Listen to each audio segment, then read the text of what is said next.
He had saved the company millions. He had worked before sunrise and long after midnight. He had given 6 years of his life to Sterling Voss International, and when the moment finally came for them to recognize what he was worth, the CEO slid a paper across the table and told him he should be grateful. Not for the bonus, not for the recognition. Grateful for the security of his job because he was a single father, and men like him didn't have options. She was wrong. If you've ever been overlooked despite giving everything, this story is for you. Subscribe to our channel and follow Ethan's journey all the way to the end. Hit that like button and drop a comment telling us the city and country where you're watching. I want to see exactly how far this story travels. Don't go anywhere. This one will stay with you.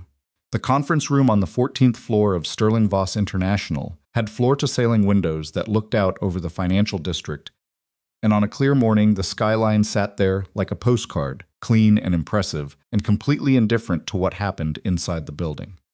Ethan Calloway had stood at those windows more times than he could count, usually while waiting for a call to connect or a client to stop shouting, and he had never once thought the view was meant for him. It was meant for the people in the corner offices. He was just the man who fixed things. He was 32 years old, which made him younger than most people expected when they heard his title account specialist. Senior grade and older than he sometimes felt when he was driving home at 10 o'clock at night with his daughter's unanswered text message sitting on his phone screen. "Dad, are you coming home for dinner?" He usually was not. Ethan had been at Sterling Voss for 6 years. He had started as a junior account coordinator, the kind of role where you spend most of your time updating spreadsheets and scheduling calls and trying to figure out who in the organization actually makes decisions. He had learned fast. He had stayed late when no one asked him to.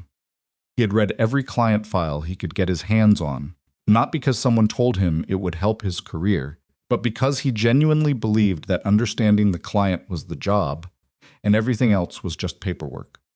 The promotions came, but they came slowly, and they never came with much ceremony. There was no formal announcement, no team lunch, no firm handshake from an executive who wanted to acknowledge what Ethan had built. He would get an email with a new title and a modest salary adjustment, and then the next morning he would sit down at the same desk and keep working. That was how things went at Sterling Voss.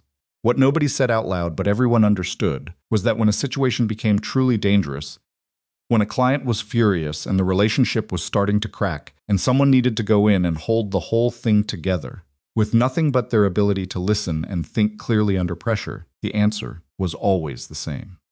4 words, passed from manager to manager, from one executive floor to the next, get Ethan on the call.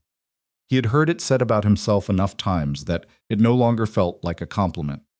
It felt like a job description, and job descriptions, he had learned, did not come with extra pay. The Northbridge Aerospace situation began on a Tuesday in March, when a routine system migration executed by one of Sterling Voss's IT contractors went sideways in a way that nobody had properly anticipated. The transition had been planned for months. There were sign-offs at every level. And then it went live, and within 48 hours, Northbridge's operational reporting system was producing data that didn't match anything their finance team could verify. The client's chief operating officer called Sterling Voss's executive line at 7 in the morning. By the time Ethan arrived at the office, the account was already being described as a crisis. By noon, there were emails using the word termination. Northbridge Aerospace was not just a large client. It was the largest client. The relationship had taken years to build, and the annual contract value was the kind of number that showed up in executive presentations to the board. Losing it wouldn't just be embarrassing. It would change the company's financial story for the entire year.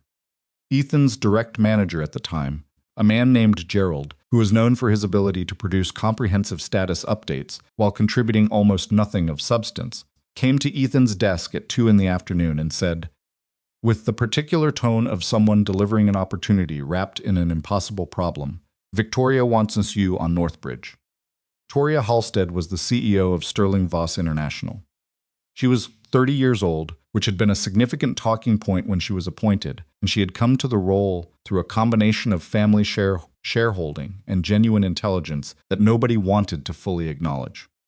She moved through the company in a wheelchair, the result of a car accident, 2 years before she took the position, and she carried herself with the kind of controlled composure that made it difficult to know what she was actually thinking at any given moment.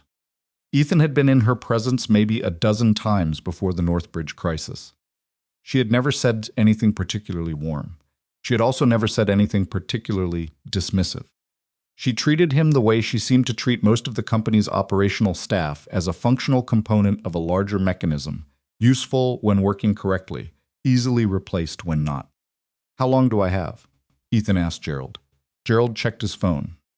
6 weeks before their board meets. If they're still unhappy at that point, the termination is formal. Ethan nodded and said nothing else. Gerald hovered for a moment, waiting for something, a sign of distress, maybe, or a request for additional resources, and when neither came, he walked away and went back to updating his status report. 6 weeks. Ethan started that same afternoon. He pulled every file he could access on Northbridge Aerospace, not just the current account documentation, but the original proposal from 3 years earlier, the notes from the initial onboarding, the quarterly review transcripts, and every internal email chain he had any visibility into.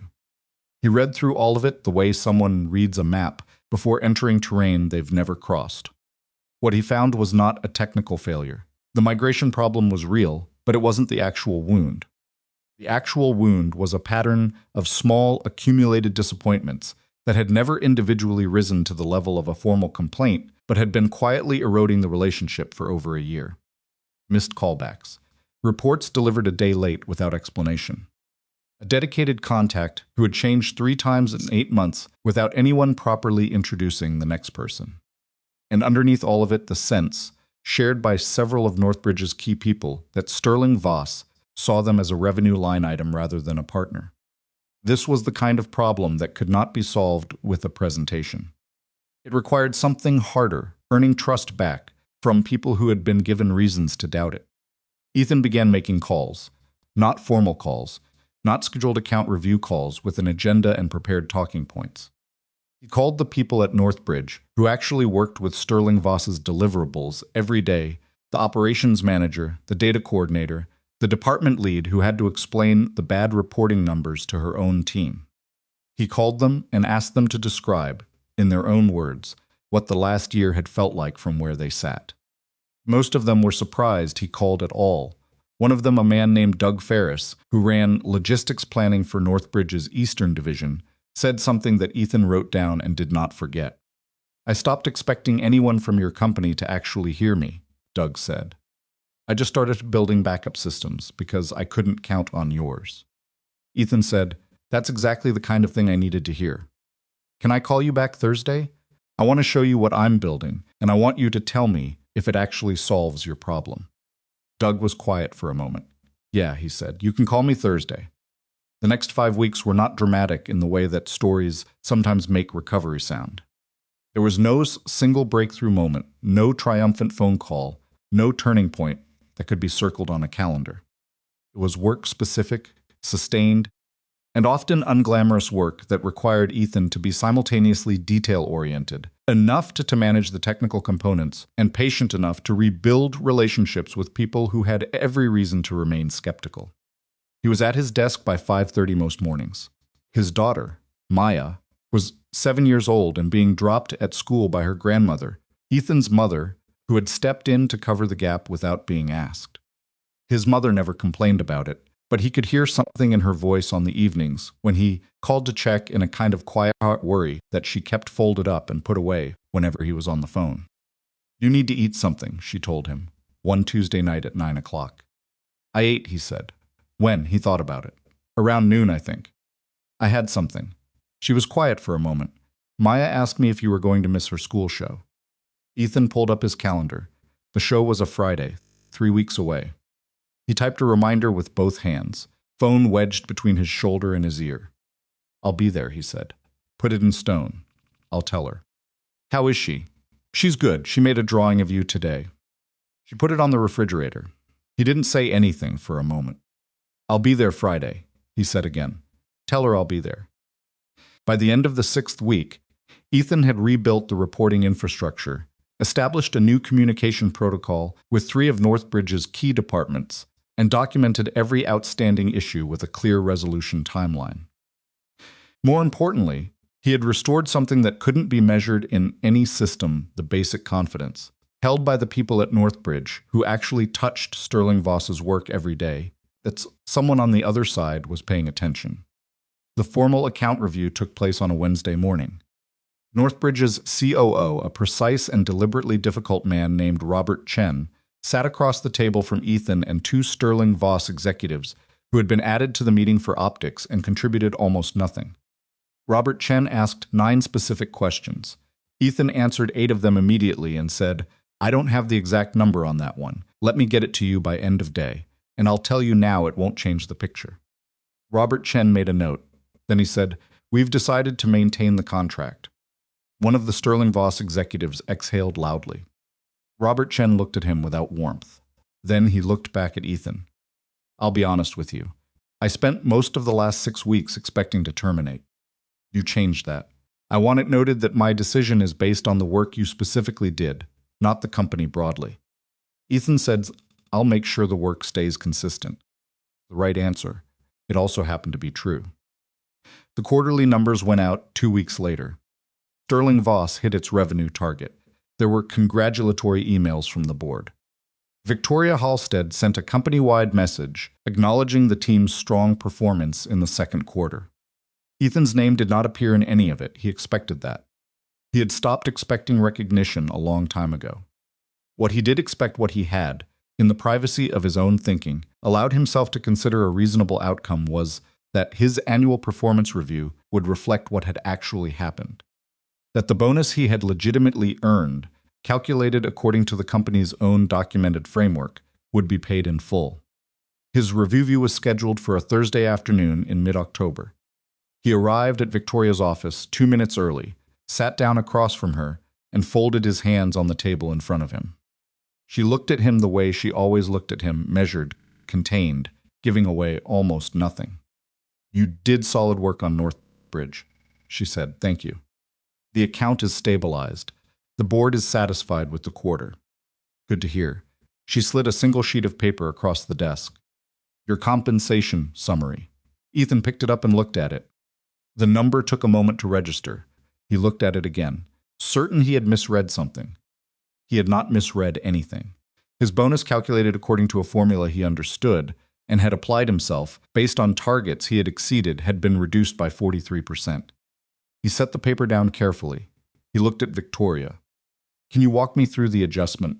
he said. His voice was level. He had spent 6 years learning to keep his voice level when things went wrong. Victoria didn't hesitate. Discretionary compensation is reviewed by executive leadership at year-end. Several factors are weighed. What factors? She tilted her head slightly. "Ethan, you have a stable position here. You have a salary that provides for your family. You have security." A brief pause. For someone in your situation with a daughter to consider that kind of stability is genuinely valuable. You should feel confident in what you have. The room went quiet. Not the comfortable quiet of an agreement reached, but the kind of quiet that settles into a space when something has been said that cannot be unsaid. Ethan sat with it for 3 full seconds. He understood exactly what had just been communicated. She had not said it clumsily or by accident.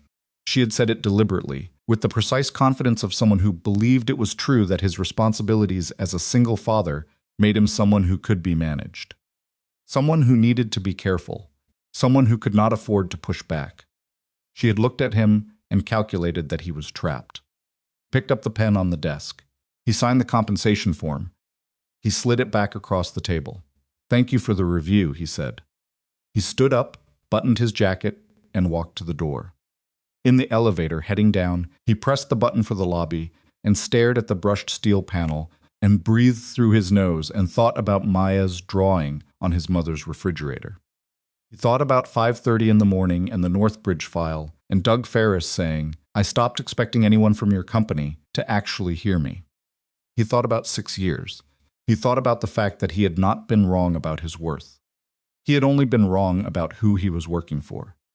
His phone rang. He looked at the screen, Marcus Whitmore. The elevator reached the lobby. The doors opened. Ethan stood there for one moment, just one, and then he pressed the button to hold the doors and answered the call. "Marcus," he said. "Ethan." The voice on the other end was calm and direct, the voice of a man who did not use extra words. "I heard you had your review today." Ethan almost asked how he knew. Then he didn't bother. In a city this size and an industry this specific, information moved faster than most people wanted to admit. "I did," Ethan said. "And?" Ethan looked at the lobby, the marble floor, the company name in raised letters above the reception desk, the security guard who nodded at him every morning and had done so for 6 years.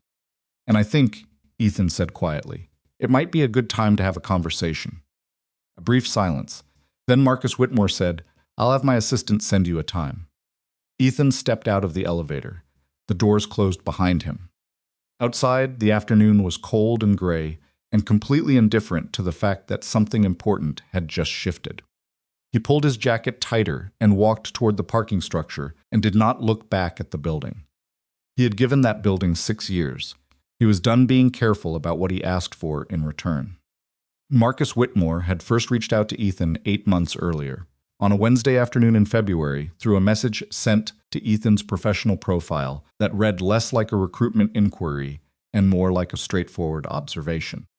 "I've been watching how you handle the Northbridge situation from the outside. We have a position that needs someone who actually and understands what account management means at the highest level. I'd like to have a conversation if you're open to it. No pressure either way." M. Whitmore Ethan had read it twice and then put his phone face down on his desk and gone back to the client report he was preparing. He had told himself he would think about it later. He thought about it for approximately 48 hours before deciding, with a conviction that now felt almost embarrassing in its certainty, that he was not the kind of person who chased offers. He was the kind of person who built something where he was and waited for the people around him to recognize it. He had written back a polite 2-paragraph response. He appreciated the interest. He was committed to his current role. He wished Whitmore's strategic partners well. Marcus had replied the same afternoon. "That's a fair answer. The door stays open." That was it. No follow-up. No forwarded job descriptions. No assistant calling 6 weeks later to revisit the conversation. Just a clean, unforced exit that somehow communicated more respect than most people managed in an entire professional relationship. Ethan had thought about that response more than he expected to in the months that followed. Not because he regretted his decision, he didn't. Not then, but because of what it said about the man who sent it. Marcus Whitmore ran the second largest strategic accounts firm in the region. Could have applied pressure. He could have made the offer larger and dangled it. He did neither. He simply said the door was open and meant it, and moved on. That restraint was not what Ethan had been trained to expect from executives. Standing in the lobby of Sterling Voss that Thursday afternoon, with the signed compensation form still technically warm from his hand, Ethan walked through the glass doors and into the gray October air and called Marcus back on the number that had just appeared on his screen. It rang twice. "I wasn't sure you'd pick up," Marcus said. "I almost didn't," Ethan said honestly. "What changed?" Ethan started walking toward the parking structure. The sidewalk was crowded with people headed somewhere with purpose, collars turned up against the wind, and he moved through them without really seeing them. He thought about how to answer the question. He could have given a professional version, a careful, sanitized explanation about career development and long-term goals. He didn't. "She told me I should be grateful for the stability," he said. "Because of my daughter." A silence on the other end. Not the silence of someone who didn't understand. The silence of someone who understood completely and was choosing not to fill the space with a reaction before Ethan had finished. "Cut the bonus?" Marcus asked. 43% below what the formula produced. "And she used your kid as the justification." Not in those exact words. "But yeah." Another pause. And Marcus said simply, "I'm sorry."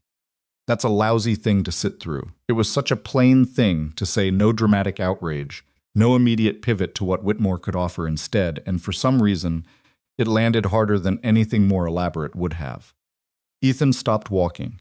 He was standing at the entrance to the parking structure, one hand in his jacket pocket, watching a pigeon navigate its way along the top of a concrete barrier. "I need a few days," Ethan said, before any formal conversation. "I want to make sure I'm making the decision for the right reasons." "Take whatever you need," Marcus said. "I'm not going anywhere." He took 4 days.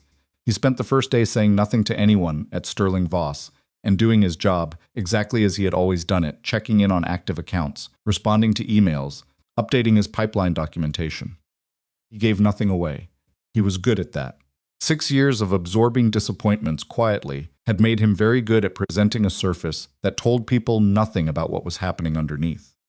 That evening, he picked Maya up from his mother's house instead of waiting for her to be dropped off.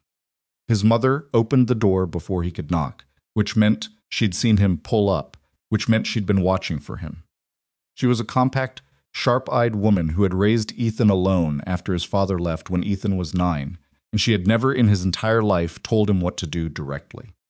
She had a method of standing in doorways and looking at him that communicated more than most people's speeches. "You're early," she said. "I know. Maya's in the kitchen. She drew something for school. She wants to show you." He stepped inside. The house smelled like the tomato soup she made from scratch, the one she'd been making since he was a kid, and the familiarity of it hit him in the chest in a way he wasn't prepared for. He stood in the entryway for a moment with his coat still on. "Mom," he said. She looked at him. "I think I'm going to leave Sterling Voss." She studied his face. Not with alarm exactly. More like she was verifying something she had already suspected for some time. "Okay," she said. "That's it? Okay? Ethan, I've been watching you drive yourself into the ground for that company for 3 years. What do you want me to say?" "I don't know. Something." She put a hand on his arm briefly. She was not a demonstrative woman. It was a significant gesture and said, "Go see your daughter. She's been talking about her drawing since she got home." Maya was 7 years old and serious in the way that some children are serious, not because they're unhappy, but because they pay attention. She had her mother's eyes. Ethan's wife, Claire, had died 4 years earlier from a condition that had declared itself suddenly and moved faster than anyone's ability to prepare for it, and she had Ethan's habit of going quiet when she was thinking through something important. She was at the kitchen table with a drawing spread out in front of her, a blue crayon still in her hand. When Ethan came in, she looked up with the specific expression of someone who has been waiting and is trying not to show how much. "You're here," she said. "I'm here. I thought you had work." "I left early." He sat down across from her and pulled the drawing toward him. It showed 2 figures, one tall and one small, standing in front of what appeared to be a house with a very large orange sun above them. The tall figure had what Ethan recognized, with some difficulty, as a necktie. "Is that me?" "That's us," Maya said. "At home. On a normal day." "A normal day," he repeated. "When you come home," she said, in the matter-of-fact tone of someone describing something that happens occasionally, but not reliably enough to be taken for granted. Ethan looked at the drawing for a moment. Then he looked at his daughter, who had gone back to coloring something in the corner with her blue crayon, her small face bent over the paper with full concentration. She was not asking him for anything. She had simply drawn a picture of what she wanted and put it in a place where he would see it. He sat with her until his mother called them for soup. On the 3rd day, he went back through the original message Marcus had sent 8 months earlier. He found the archived professional profile thread and read through the entire exchange, his own careful, considered refusal, Marcus's single gracious reply. Then he opened the job description that Marcus's assistant had included in a follow-up he'd never fully read. Vice President of Strategic Accounts. The title itself was less interesting to him than the description that followed. Whitmore Strategic Partners was looking for someone who would own the company's most complex client relationships from initial engagement through multi-year retention. Not manage them, own them. The distinction was not cosmetic. It was the difference between being the person who did the work and being the person with actual authority over how the work was done. At Sterling Voss, Ethan had the responsibility without the authority. He was called in when things broke, trusted to fix them, and then moved to the side when it was time to present the recovery to the client or the board or anyone else whose opinion mattered. He had spent 6 years being essential in practice and invisible in credit. He read the job description twice. Then he opened his email and wrote 3 sentences. "Marcus, I've had time to think. If the V position is still open, I'd like to have a real conversation. I'm available whenever works for you." He sent it before he could second-guess the wording. The reply came back in 11 minutes. "Tomorrow morning, 7:30. Coffee." not an office. I'll send the address. The place Marcus had chosen was a small cafe 12 blocks from the Sterling Voss building, close enough to be convenient, far enough to be neutral. It was the kind of place that had been there for 30 years and looked it, with booths that had seen better decades and coffee that arrived in heavy ceramic mugs without anyone asking what kind of experience you wanted. Ethan arrived at 7:25. Marcus was already there. Marcus Whitmore was 51 years old and looked like someone who had been through enough difficult situations to stop being surprised by them. He was not physically imposing. He was medium height, medium build, with the kind of face that had more lines in it than his age strictly required.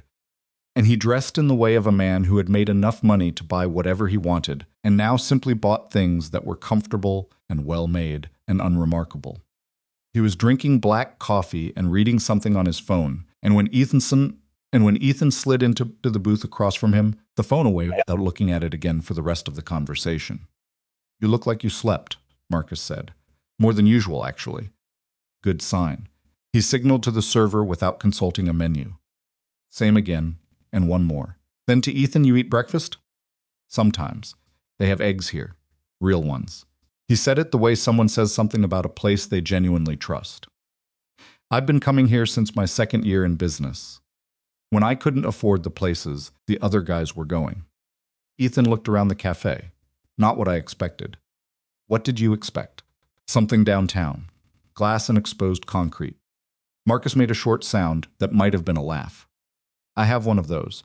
I use it for clients who need to be impressed. This is where I go when I need to think clearly." He wrapped both hands around his mug. "So, tell me what you're thinking." Ethan had rehearsed this in the mild and unconscious way that he rehearsed most things, turning the conversation over in his mind while he was driving or doing something that didn't require his full attention. But sitting across from Marcus in that booth, with the morning noise of the cafe around them, the rehearsed version felt too polished for the situation. "I want to be direct with you," Ethan said. "Please. I'm not leaving Sterling Voss because I'm angry, or not only because of that. I'm leaving because I finally got clear about something I've been avoiding for a long time." He paused. "I've been doing executive-level work for 3 years. I've been making executive-level decisions, having executive-level conversations with clients, carrying executive-level accountability when things go wrong. And I've been doing all of that with a title and a salary that doesn't reflect any of it. I convinced myself that if I kept performing at the highest level, the company would eventually correct the imbalance on its own. And they didn't. They made it clear in a very specific way that they didn't intend to." He didn't elaborate on the exact words Victoria had used. "He didn't need to. So I stopped waiting." Marcus nodded slowly. "What do you need from this conversation?" It was not the question Ethan had expected. He'd expected Marcus to launch into the offer the numbers, the title, the benefits package, all the things designed to make the decision feel straightforward. Instead, Marcus was asking what he needed. "I need to understand what the position actually is," Ethan said. "Not the job description. What it actually is. Who I'd report to, what decisions I'd have real authority over, what it would look like when a client relationship gets difficult, and there's pressure from above to handle it in a way I don't agree with." Marcus leaned back slightly. "Fair questions. Here's honest answers." He set his mug down.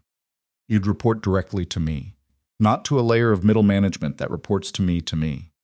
The VP of Strategic Accounts at Whitmore is not a title we use to make a senior manager feel better about their situation. It's a real role with real authority. You would have final say on account strategy for the clients in your portfolio. When something goes sideways and there's pressure to handle it badly, my expectation is that you tell me your reasoning and I back you, unless you give me a specific reason not to. And if I disagree with a decision coming from above me, then we have a direct conversation. I'm not going to tell you we never disagree, because that's not true, and any CEO who says it is managing you. What I can tell you is that I don't use people's personal situations against them to avoid having an honest conversation." He said it plainly, without emphasis, which made it land more precisely than if he'd said it with any weight. Ethan looked at him. "You know what she said." "I know what she's known for," Marcus said. "I've watched how she manages her best performers for 2 years. I know the pattern." The server brought eggs that Ethan hadn't ordered and refilled Marcus's coffee without being asked. Marcus picked up his fork like a man who intended to actually eat breakfast and not just perform the ritual of it.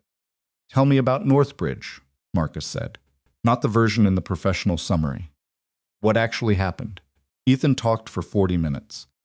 He described the state of the account when he took it over, specific conversations he'd had with Doug Ferris and Robert Chen, and the 3 other Northbridge contacts who had essentially stopped trusting Sterling Voss before the migration disaster, gave them a formal reason to say so. He described the mistakes he'd made early in the recovery process, the first 2 weeks, where he'd been too focused on the technical fix and not focused enough on the human damage underneath it. He described the morning he'd realized that what Northbridge actually needed was not a corrected report, was not a corrected but a person who called when they said they would call and remembered what they'd said 2 months ago without checking a note.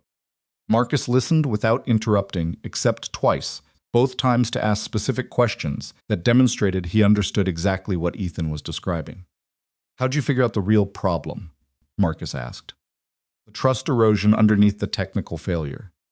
I read everything and then I ignored most of it and called the people who actually had to live with the deliverables," Ethan said. "The account documentation told me what was supposed to be happening. People told me what was actually happening. How many of the people you called expected you to actually do something with what they told you?" Ethan thought about Doug Ferris. "Almost none of them." Marcus nodded. "That's the job. Not the part where you fix the technical problem. The part where you're the person they didn't expect." He pushed his plate to the side. "I want to give you the formal offer in writing so you can look at it properly, but I want to tell you the shape of it verbally first, so there are no surprises." He named a base salary that was 38% higher than what Ethan was currently earning. He described a first-year bonus structure that was guaranteed at a specific floor, not discretionary. He outlined the equity participation schedule. Then he said, "The other thing I want you to know, which won't be in the written offer, because it's not the kind of thing that goes in written offers, is that your performance will determine your compensation. Not your personal circumstances, not your family situation, not my assumptions about what you can or can't afford to ask for. Your work." He said it without ceremony, as though it were an obvious baseline rather than something that needed to be stated. And maybe in a functional organization, it was an obvious baseline. Ethan had simply been somewhere long enough that it no longer seemed obvious to him. "When would you need an answer?" Ethan asked. "Whenever you're ready. But I'll tell you that the position has been open for 4 months because we didn't want to fill it with the wrong person, and I'm not interested in repeating that exercise." Ethan looked at the table for a moment. Then he said, "I'm ready now." Marcus studied him. "You sure? I don't want you here because you had a bad week.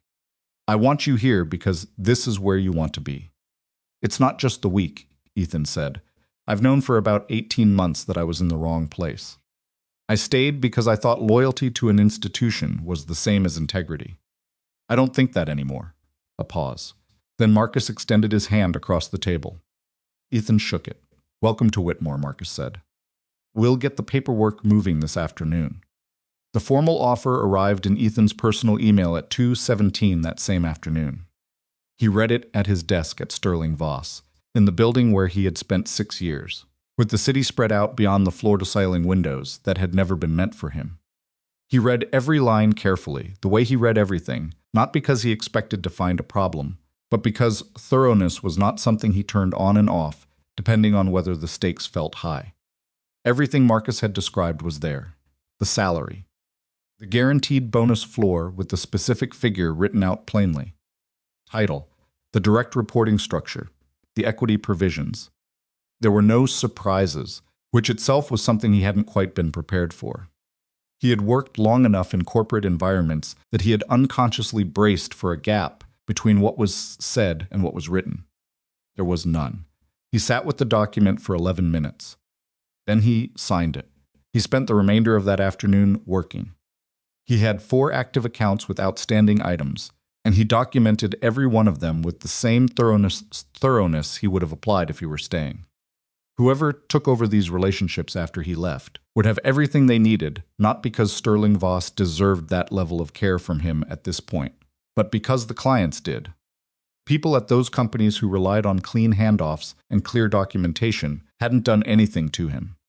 He drafted his resignation letter that evening at home, after Maya was in bed. He had not told his daughter anything yet. He would tell her when there was something concrete to tell, when he had a start date, when he could describe the change in terms she could understand. For now, she just knew that he'd come home early twice in the same week, which was unusual enough that she'd mentioned it at dinner.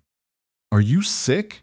she had asked, looking at him across the table with her mother's eyes. "No, I just made time." She seemed to weigh this. "Are you going to keep making time?" "Yes," he said, "that's the plan." She went back to eating. She didn't make a big deal of it. She was 7 years old, and she had already learned not to make a big deal of things that might not hold, which was its own kind of quiet sadness that he had filed away in the part of his thinking that he returned to when he needed to remember why things like this mattered. The resignation letter was 2 paragraphs. Professional, specific, clear. He had written longer ones for clients. For this, he said only what was true and nothing extra. He was leaving to pursue another opportunity. He was grateful for what he'd learned. He was committed to a full and orderly transition, and he was available to discuss a timeline that worked for the company. He submitted it the next morning by email to Gerald, his direct manager, at 8 before most of the floor had arrived. He sent a copy to HR and a separate note to Victoria's assistant, requesting a brief meeting at her convenience. Gerald called him within 6 minutes, which was faster than Gerald typically responded to anything. "Ethan," Gerald said, with the particular tone of someone who has received unexpected news and is trying to assess the scale of the problem before deciding how to react.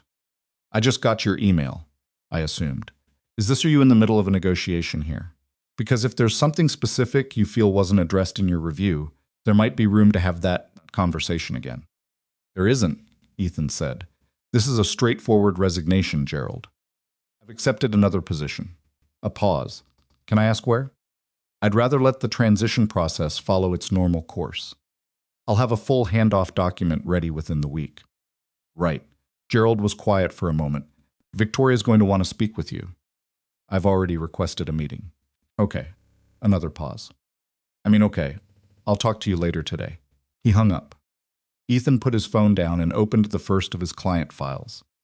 Victoria's assistant scheduled the meeting for 11 that morning, which was fast by any standard. Ethan arrived at her office 2 minutes early, as he always did everywhere, and sat in the chair across from her desk and waited while she finished something on her screen. When she looked up, her expression was composed in the way it was always composed, except that underneath the composure, there was something that had not been there during the performance review, a subtle recalibration, like a person who has walked into a room expecting a certain kind of furniture and found something different. "I got your letter," she said. "I assumed you had. You've accepted a position elsewhere." "I have." She folded her hands on the desk. "Ethan, if the review result was the issue, I think there's genuinely room to revisit the structure of your compensation going forward. The discretionary component is just that, discretionary. It moves in both directions." He looked at her carefully. This was the version of Victoria he saw least often, not the controlled executive, but the manager who had realized a calculation had gone wrong and was trying to correct it before the consequences became visible. "I appreciate that," he said, "but my decision isn't really about the specific number." "Then help me understand what it's about." He was quiet for a moment, because the honest answer required some consideration of how much honesty served any purpose here. "You told me I should be grateful for security," he said. "Because of my daughter." Victoria didn't flinch. "I was pointing out that stability has real value. I wasn't minimizing your contribution." "I know what you intended," he said. "And I know what you believed when you said it. You believed I wasn't going to do this." He paused. "That I couldn't." A silence in the office, the kind that didn't feel accidental. "Where are you going?" she asked. He reached into his jacket, took out a single folded sheet, and placed it on the desk between them. It was the signed Whitmore offer, the summary page with his name and title and start date. She looked at it. Something moved behind her eyes. He couldn't name it precisely, but it was not the expression of someone who had anticipated this particular morning. "Marcus Whitmore," she said. "Yes." She looked at the document for a moment longer. Then she looked at him. "VP of Strategic Accounts." "That's right." She sat back. The composure was still there. She was too disciplined to let it fully dissolve, but the quality of the silence in the room had changed. It was no longer the silence of an executive managing an employee. It was the silence of someone sitting with the specific discomfort of having been wrong, in a way they couldn't immediately reframe. "I want you to know," Victoria said, finally, in a slightly different register than she'd been using, "that the company values your contribution." That was real, regardless of how the review went. Ethan stood up and picked up the offer summary from the desk. He folded it and put it back in his pocket. "I know," he said. "Too, that's why it took me this long." He buttoned his jacket, the same small habit he had at the end of every significant meeting, and walked to the door. Behind him, he heard Victoria make a sound that wasn't quite a word. He didn't turn around. In the hallway, the same hallway he had walked through 600 times in 6 years, everything looked exactly the same. The same carpet, the same fluorescent light above the copier alcove that had been slightly dimmer than the others for as long as he could remember. The same view of the city through the corridor windows. He walked past all of it and went back to his desk and opened his client files and began building the most thorough handoff documentation Sterling Voss had ever seen, because that was the kind of person he was, and no performance review, no discretionary adjustment, and no executive's miscalculation about what a single father could and couldn't afford to do had changed that about him at all. He finished it 4 days later. His last day at Sterling Voss was a Friday. He brought in a box, put his daughter's drawing in it, the one Maya had made, the 2 figures under the orange sun, and carried it to his car without announcing to anyone that he was leaving. A few colleagues stopped him in the hall. He said his goodbyes without drama. Gerald came by and shook his hand with the faint awkwardness of someone who still wasn't entirely sure what had happened. At his car, Ethan put the box in the back seat and sat for a moment in the driver's seat before starting the engine. He was not sure exactly what he was feeling. It wasn't triumph. It wasn't relief entirely. It was something quieter than either of those, the particular sensation of a weight that has been sitting on a person for so long that they stopped noticing it, suddenly and unexpectedly gone.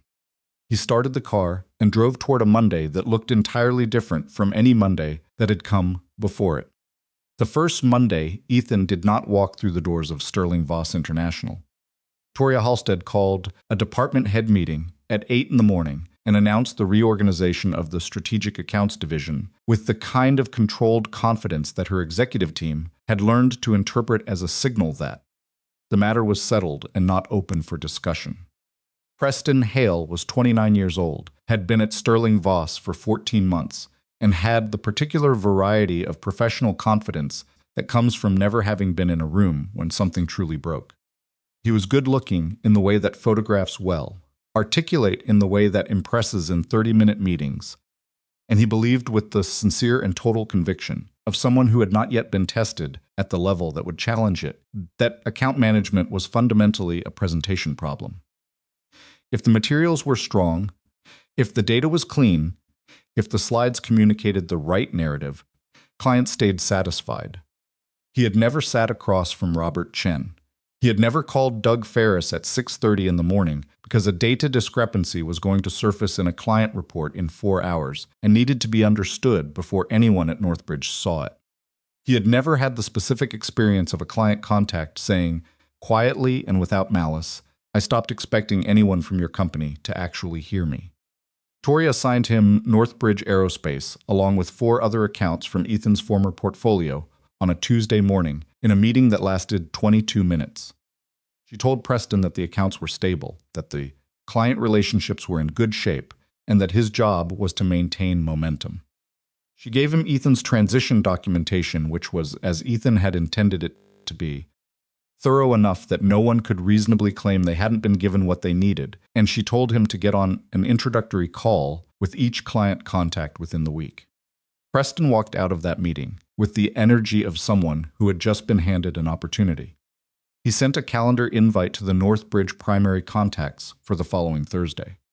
The subject line read, "Transition Introduction Sterling Voss New Account Lead." He did not call first to ask whether Thursday worked. He did not reach out to any of the secondary contacts, the Doug Ferrises and the operations managers and the department leads, who had been Ethan's real points of access into how Northbridge actually functioned. He sent a calendar invite, the way someone sends a calendar invite when they believe the relationship is a formality that runs on its own track. Robert Chen's assistant responded 2 days later to say that Mr. Chen was unavailable Thursday and could reschedule for the following week. Preston moved the meeting.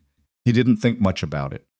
First real problem surfaced 3 weeks after Ethan's departure, and it was small enough that it could have been caught and corrected in a single afternoon if anyone had been paying close enough attention to catch it.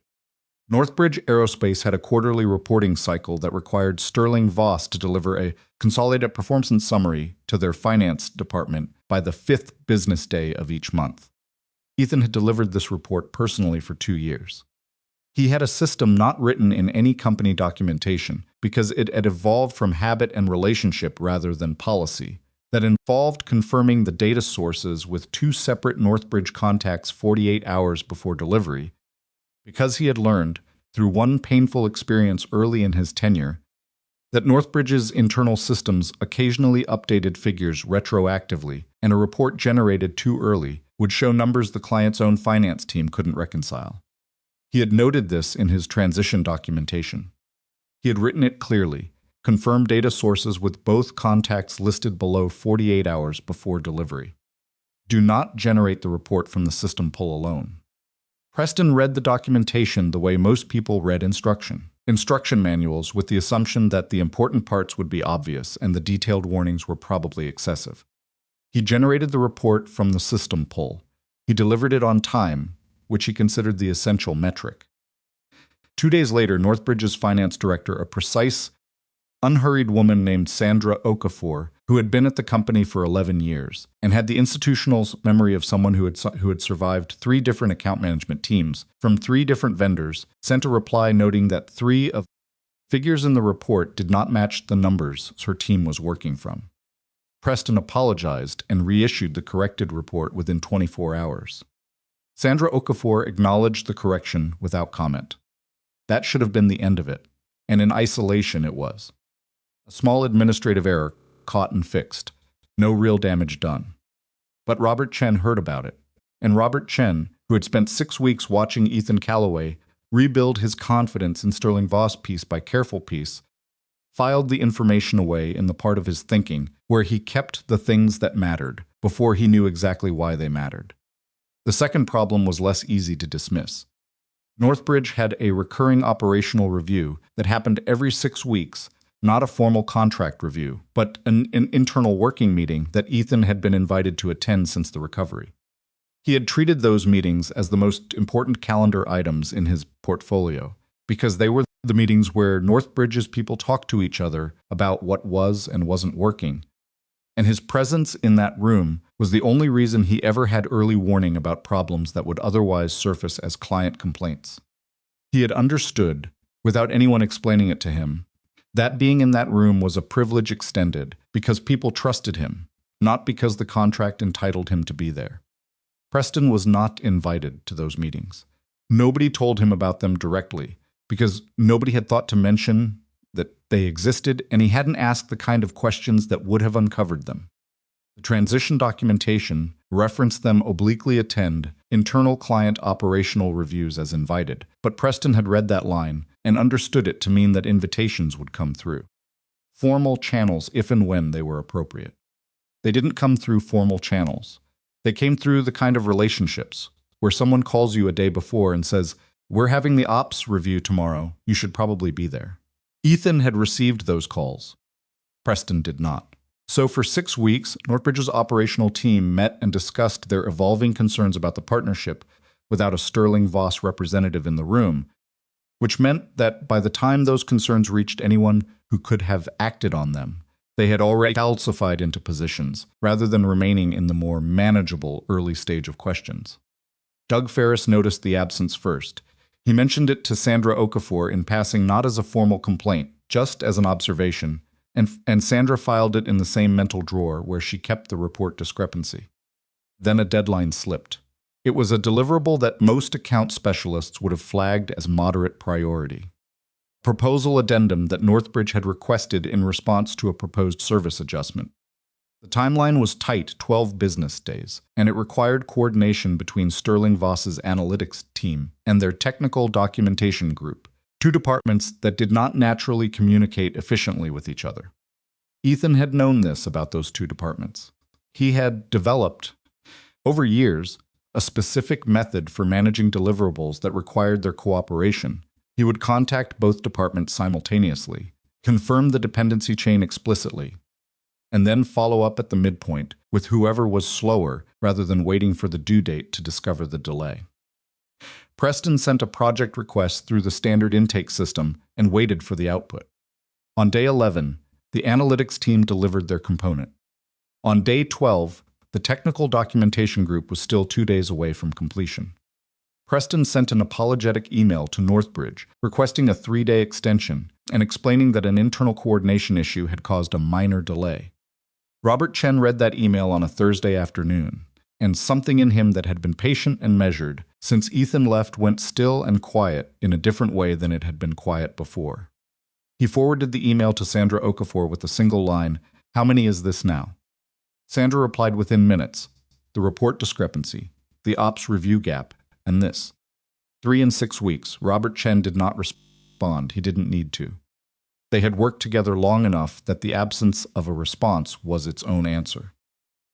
Victoria, meanwhile, was operating on a set of assumptions that had not yet been corrected by incoming information, because the people responsible for correcting them were either too junior to understand the significance of what they were seeing or too careful about their own positions to be the person who delivered unwelcome news to the CEO's office.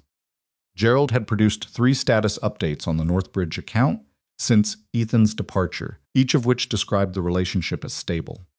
He had based this assessment on the absence of formal complaints and the on-time delivery of the primary monthly report, which was a reasonable thing to measure if you did not know what you were not measuring.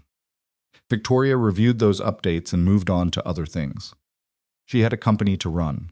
Sterling Voss had 14 major accounts, 47 mid-tier accounts, and a board that expected quarterly revenue growth. Northbridge was the largest single client, but it was also the one that had recently been stabilized after a crisis, which meant it occupied a mental category she thought of as handled. There were other things demanding her attention. The fourth quarter budget cycle, a senior hire in the technology division that had stalled over compensation negotiations, competitor that had been aggressively pursuing 2 of Sterling Voss's mid-tier accounts in the Pacific region. It was not until the 7th week after Ethan's departure that someone walked into her office with information she had not been looking for. His name was Daniel Park, and he ran Sterling Voss's client intelligence function, a small team responsible for monitoring client communications, contract renewal timelines, and market signals that might indicate account risk. He was 36 and methodical, and had the slightly uncomfortable manner of someone who had delivered bad news enough times to have stopped enjoying it.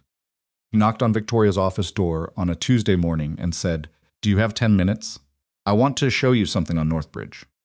Victoria looked up from her screen. Daniel Park did not come to her office for good news. "Sit down," she said. He sat and opened his laptop on the desk facing her. "I've been tracking some communication patterns with the Northbridge contacts over the last month. Response times, tone of correspondence, the kinds of questions they're asking." He turned the screen so she could see it. The pattern is consistent with an account that's starting to evaluate its options. Victoria looked at the screen. They haven't raised a formal concern. They haven't. But Robert Chen's team has requested 2 sets of historical contract documentation in the last 3 weeks. That's unusual. They also sent a survey to their vendor contacts across 3 other service relationships we picked it up through a third-party platform. The survey includes questions about competitive pricing and transition timelines. The room was quiet for a moment. "That doesn't necessarily mean they're planning to leave," Victoria said. "No," Daniel said. "It doesn't necessarily mean that." He paused. "But in my experience, clients who are planning to stay don't usually ask their vendors for transition timeline documentation." Victoria leaned back. She looked at the screen and then past it, at the city outside her window, which continued to be completely uninterested in the state of her largest client relationship. "What's driving it?" she said. though part of her already had the outline of the answer. Daniel chose his next words with the precision of someone who understood exactly what he was walking into. The transition from Callaway's management to the current lead has produced a measurable change in response quality and anticipation. Northbridge's contacts have noted several specific instances where prior standards weren't maintained. He paused. I can give you the full breakdown of incidents. Give me the summary. He gave her the summary. 3 incidents in 7 weeks. Small things, individually. Kind of things that don't show up in a status report as critical, but accumulate into a picture that a client like Robert Chen, a man who had watched Ethan Callaway fix an entire relationship through sustained attention to exactly these kinds of small things, would recognize immediately as the opposite of what he'd been watching. When Daniel finished, Victoria was quiet for a moment. Is there anything in the current account documentation that suggests Callaway shared client intelligence with Whitmore? She said. Daniel looked at her with the expression of someone who had considered this question before she asked it. Our legal team reviewed the transition materials and the client files. There's nothing missing. Everything is accounted for. The documentation he left it was more complete than anything I've seen from an outgoing account lead. He didn't take anything. As far as we can tell, he didn't take anything. A pause. He didn't need to. Whatever he brought to Northbridge, he carried it with him. It wasn't in the files. Victoria said nothing. Daniel closed his laptop. Do you want me to recommend a formal client retention protocol for Northbridge? Yes, she said. Put it together. He nodded and stood. At the door, he stopped. Victoria, for what it's worth, the account documentation Callaway left is genuinely excellent.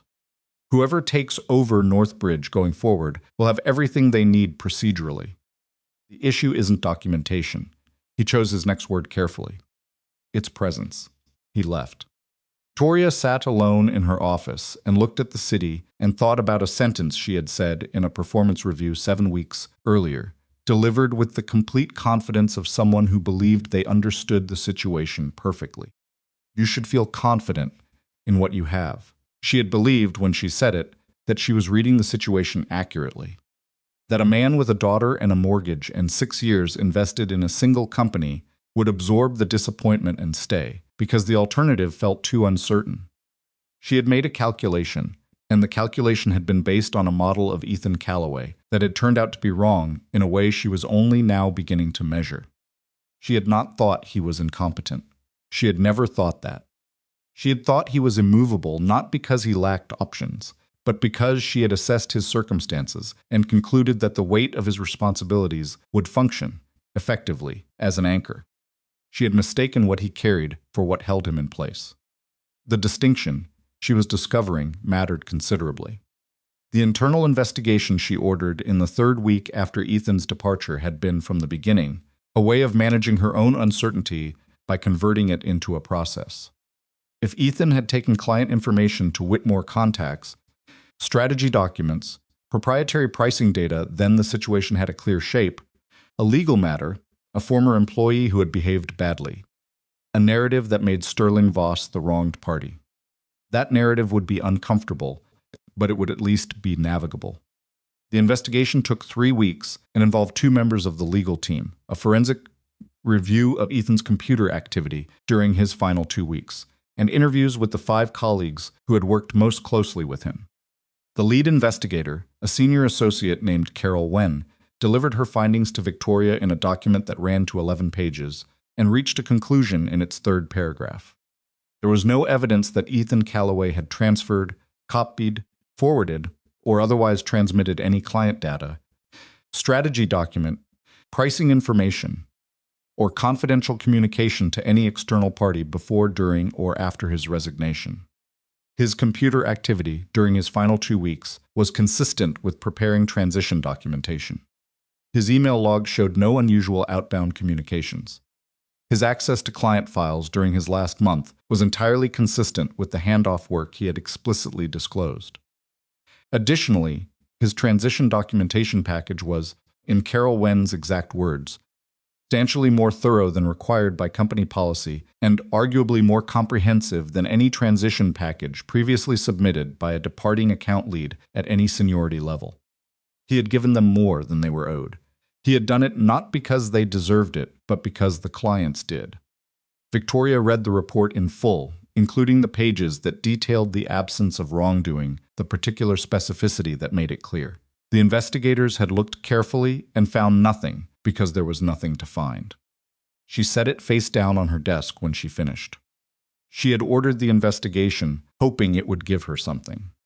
Instead, it had given her a clearer picture of what she was dealing with, a person who had left without taking anything that wasn't his, without burning anything down, without even making the exit difficult.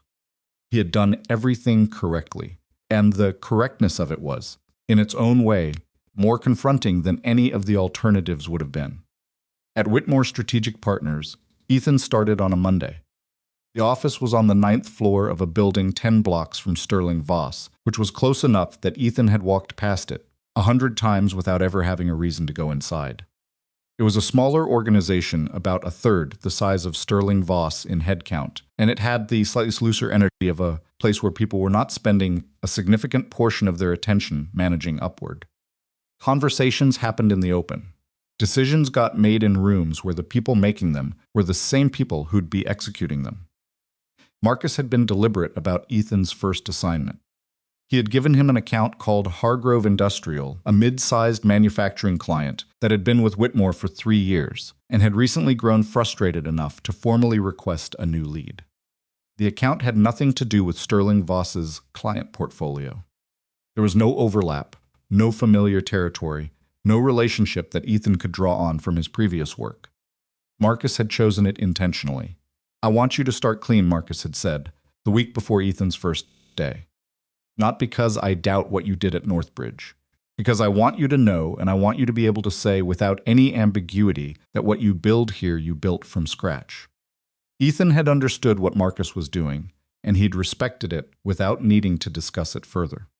Hargrove Industrial's primary contact was a man named Pete Salmonen, who was the company's VP of operations and who had, over 3 years, developed a bone-deep skepticism about account managers in general and a specific frustration with Whitmore's previous lead, a woman who had been competent in a technical sense but had demonstrated, repeatedly, that she considered Pete's questions an interruption to the real work of account management rather than the point of it.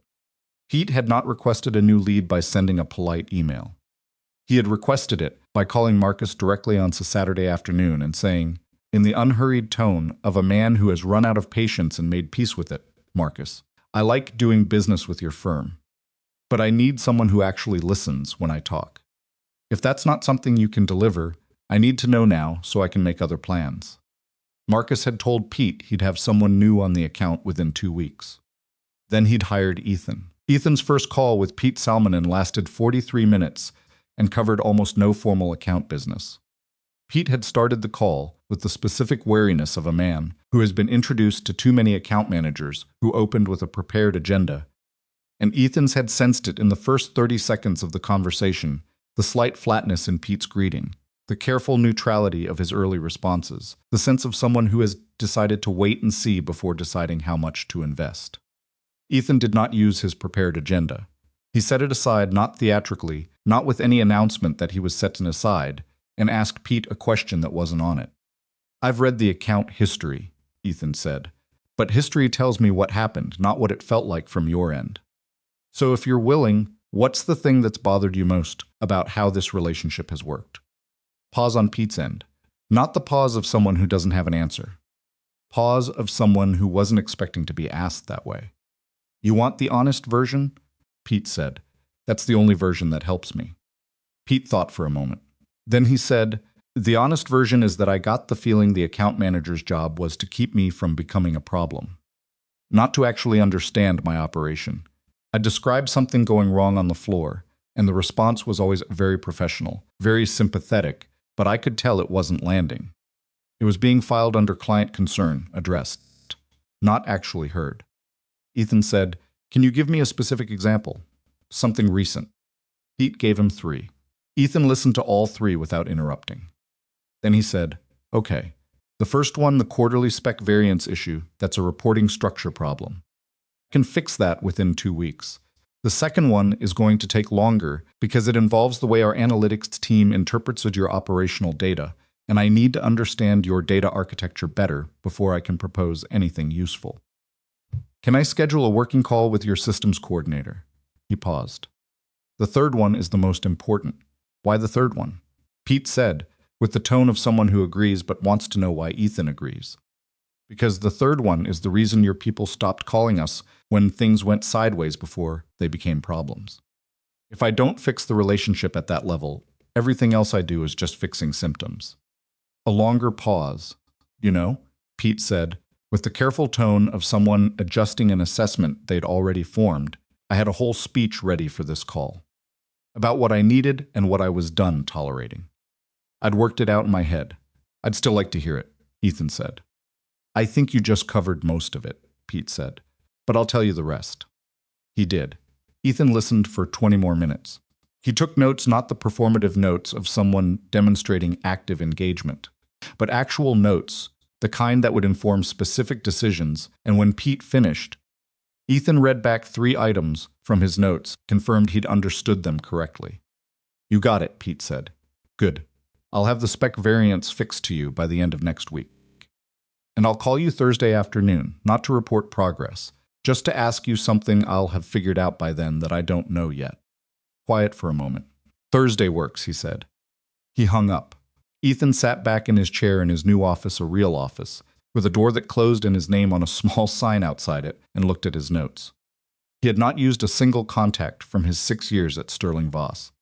He had not referenced a single relationship, a single piece of institutional knowledge from his previous work. He had walked into a broken client relationship with nothing except the ability to understand what was actually broken and the intention to fix it correctly. It had taken 43 minutes to establish more genuine trust than the previous lead had built in 2 years. Ethan sat with that for a moment and felt something that was not pride. Exactly, pride felt too clean for what it was, but something adjacent to it. A recognition, quiet and specific, that what he carried into rooms was not something Sterling Voss had given him. They had given him a desk and a client list and a title that didn't match the work.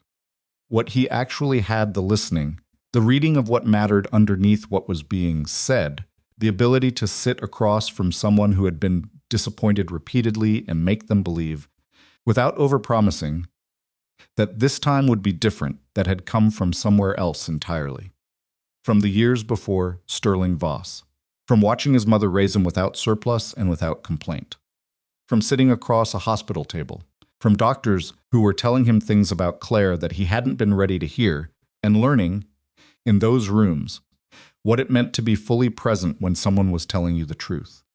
He had never thought of it that way before. He had thought of his skills as professional skills, things developed through repetition and feedback, and the specific demands of the work. He had not thought of them as things that were his, independent of any particular employer, transferable to any room he walked into. He was 32 years old, and he was thinking about it for the first time in a 9th-floor office he had earned on his first week at a company that had offered him authority equal to his responsibility. It was not a triumphant feeling, but it was a settled one. The kind of settled that comes from understanding something true. Back at Sterling Voss, the situation with Northbridge continued to develop in the slow, mostly invisible way that serious problems develop when the people who could address them are not yet fully aware of how serious they are. Preston Hale was not a bad person. He worked hard in the way he understood working hard. He returned emails promptly. He prepared for client meetings. He updated his pipeline documentation with reasonable accuracy. He had the skills that had gotten him hired and that served him adequately in the portion of his role that was procedural and predictable. What he did not have, and what no amount of working hard in the way he understood it would give him, was the specific capacity that Robert Chen and Doug Ferris and Sandra Okafor had spent years watching Ethan Calloway demonstrate. The capacity to understand what was happening inside a client organization before the client had formally decided to tell you about it. To know, from the tenor of a 2-minute conversation, that something had shifted. To act on that knowledge without needing it confirmed in writing. Preston operated on the information given to him. Ethan had always operated on the information he'd figured out before anyone gave it to him. The difference, in the Northbridge relationship, was becoming measurable. Robert Chen had a lunch scheduled with a colleague at Meridian Group, a boutique firm that offered services in the same category as Sterling Voss, and during that lunch he asked a few questions that his colleague answered with the practiced comfort of someone who enjoys being asked for their perspective. The lunch lasted 2 hours. Robert Chen paid for it without discussion, thanked his colleague with genuine warmth, and drove back to his office thinking about the next 12 months. He didn't call Sterling Voss that afternoon. He called his own board liaison instead, and the conversation he had with her was brief and specific, and when it was over, he sent an email to his procurement director with the subject line, Vendor Review Strategic Accounts Q1. That email was dated 11 weeks after Ethan Callaway's last day at Sterling Voss International. Daniel Park's client intelligence team picked it up 4 days later. This time, when Daniel knocked on Victoria's office door, he didn't wait for her to tell him to sit down. He sat, opened his laptop, and said, "Northbridge has initiated a formal vendor review." Victoria looked at him across the desk. "They're going to market," he said. The office was very quiet. Outside the window, the city sat exactly where it always sat, indifferent as ever, bright in the cold late autumn light. Victoria looked at it for a moment. Then she looked back at Daniel. Then she looked down at her desk, where a face-down document had been sitting for 3 weeks, the investigation report that had concluded Ethan Callaway had taken nothing when he left. She had not moved it. "Who are they likely to consider?" she said. Daniel's answer was precise and unhurried and contained, as she had known before he said it that it would, a single name that sat at the center of everything that had happened in the last 11 weeks. She did not react visibly.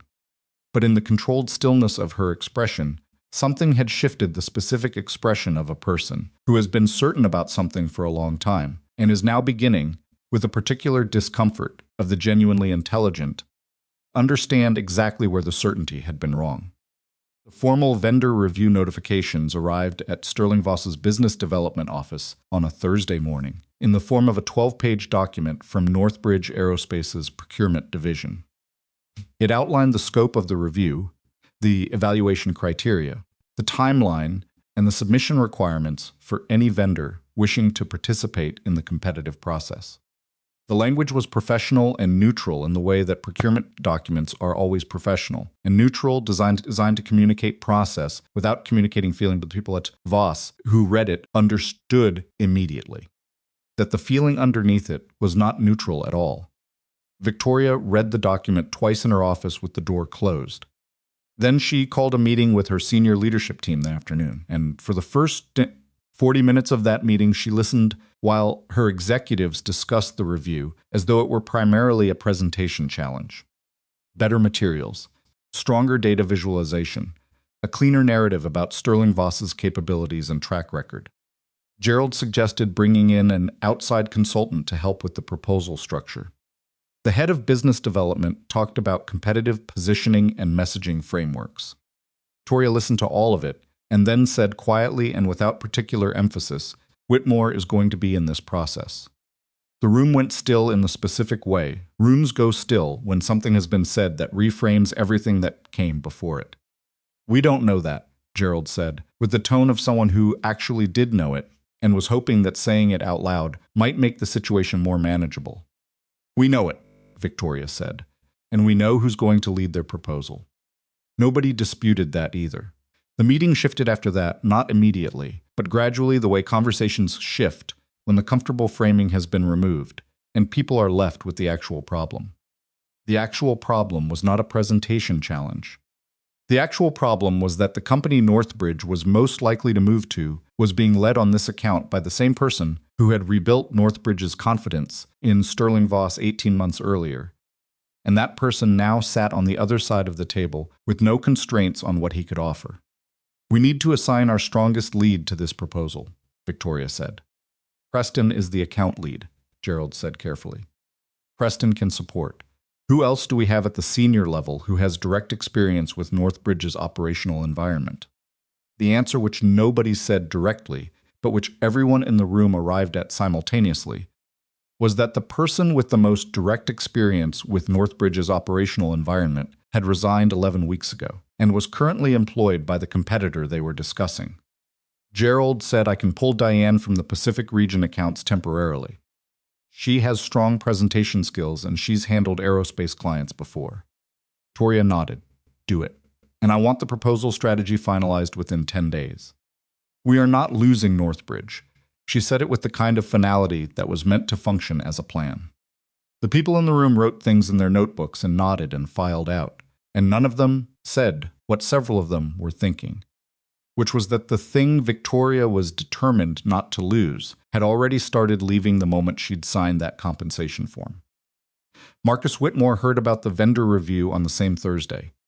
Through a channel Ethan was not involved in, a contact in Northbridge's legal department who handled vendor agreements and who had worked with Marcus's team on a separate matter 2 years earlier. The call was brief and informational, the kind of professional courtesy that happens in industries where people have long memories and maintain relationships across organizational lines. Marcus walked down the hall to Ethan's office without calling ahead. He knocked once and opened the door. Ethan was on the phone.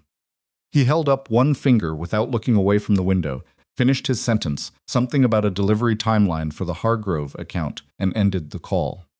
Turned in his chair. Northbridge is going to market, Marcus said. Ethan looked at him for a moment.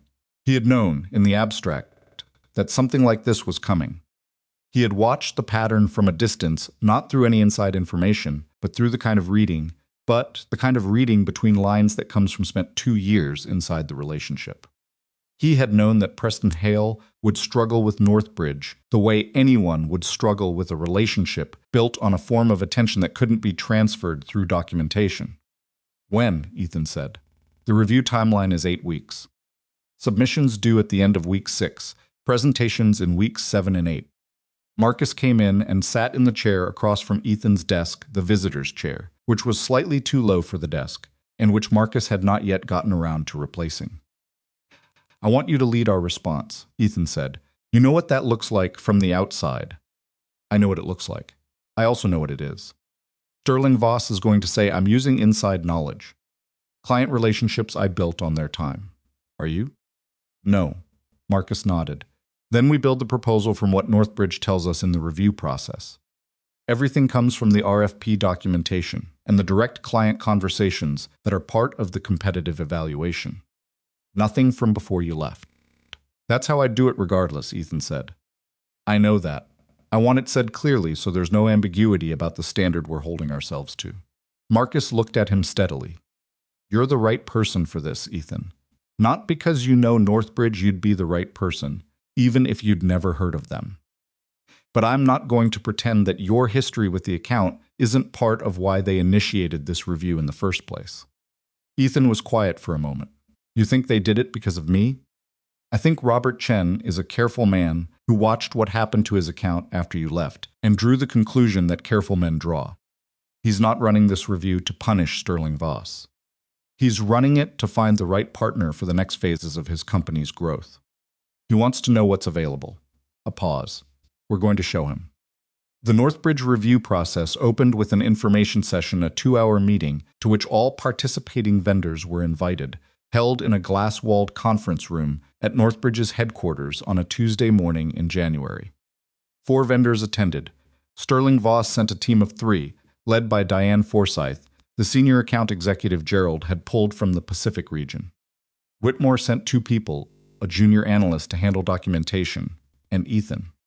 Ethan had not been inside a room with Robert Chen since the account recovery meeting 18 months earlier, when Chen had said, without warmth but with precision, I want it noted that my decision is based on the work you specifically did, not the company broadly.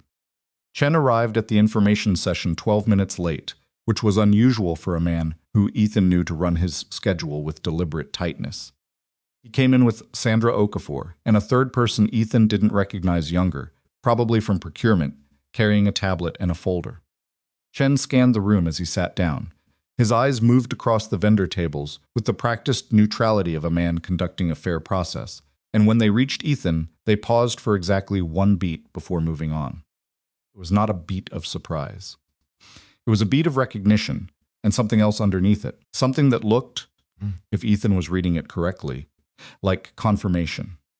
as though seeing Ethan on the other side of the table answered a question Chen had been holding for a while. The information session was formal and structured. Northbridge's procurement lead walked through the evaluation criteria, the submission timeline, and the Q&A protocol. Vendors could submit written questions by the end of the week. There would be one clarification call available to each vendor before the submission deadline. When the procurement lead finished, he opened the floor for initial questions. Diane Forsyth from Sterling Voss asked 2 questions about the data reporting requirements and one about contract transition timelines. They were competent questions, exactly the kind of questions the RFP was designed to anticipate. Ethan asked one question. "Can you tell us," he said, "which elements of the current service relationship Northbridge considers most critical to preserve through any transition, and which elements you'd most want to see changed?" The room was quiet for a moment.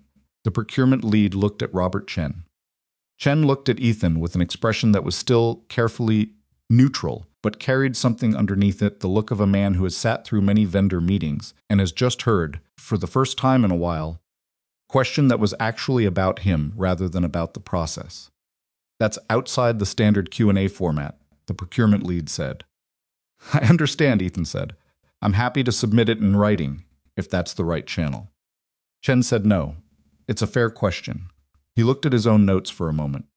"What we most want to preserve is operational continuity and the quality of communication we had with our previous account lead.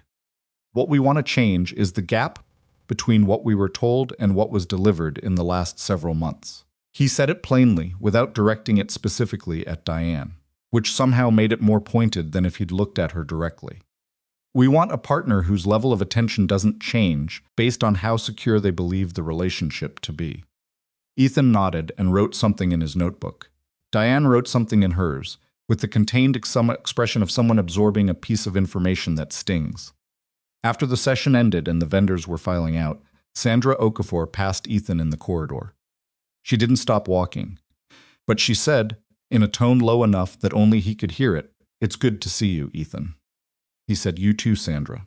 That was all, but it was enough.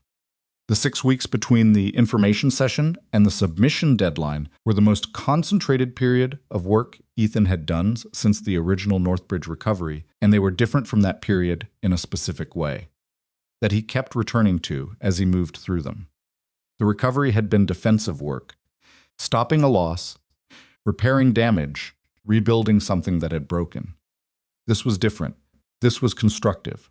He was building a proposal that had to stand on its own merits, from scratch, using only what Northbridge made available to all participating vendors equally. He used the clarification call, a 1-hour conversation with Northbridge's procurement team, to ask 15 questions. He had prepared 22 and ranked them by what they would actually tell him that he couldn't derive from the RFP documentation alone. The 15 he used were the ones where the answer would materially change something in his proposal. The seven he didn't use were the ones where he already knew the answer well enough. After the call, he spent 2 evenings rebuilding his understanding of Northbridge's operational structure from the information they had provided in the review process, the annual reports, the operational briefing document, the technology infrastructure summary that their IT team had prepared for vendor assessment. He read all of it the way he read everything, not for confirmation of what he already thought, but for the thing that didn't fit, the detail that complicated the picture. He found it on page 31 of the operational briefing, a paragraph buried in a section about logistics systems that described a planned expansion of Northbridge's Eastern Division, a 40% capacity increase scheduled to begin in the 3rd quarter of the coming year. It was mentioned as context for their infrastructure planning. It was not mentioned anywhere in the RFP as a specific service requirement. Ethan read the paragraph 3 times.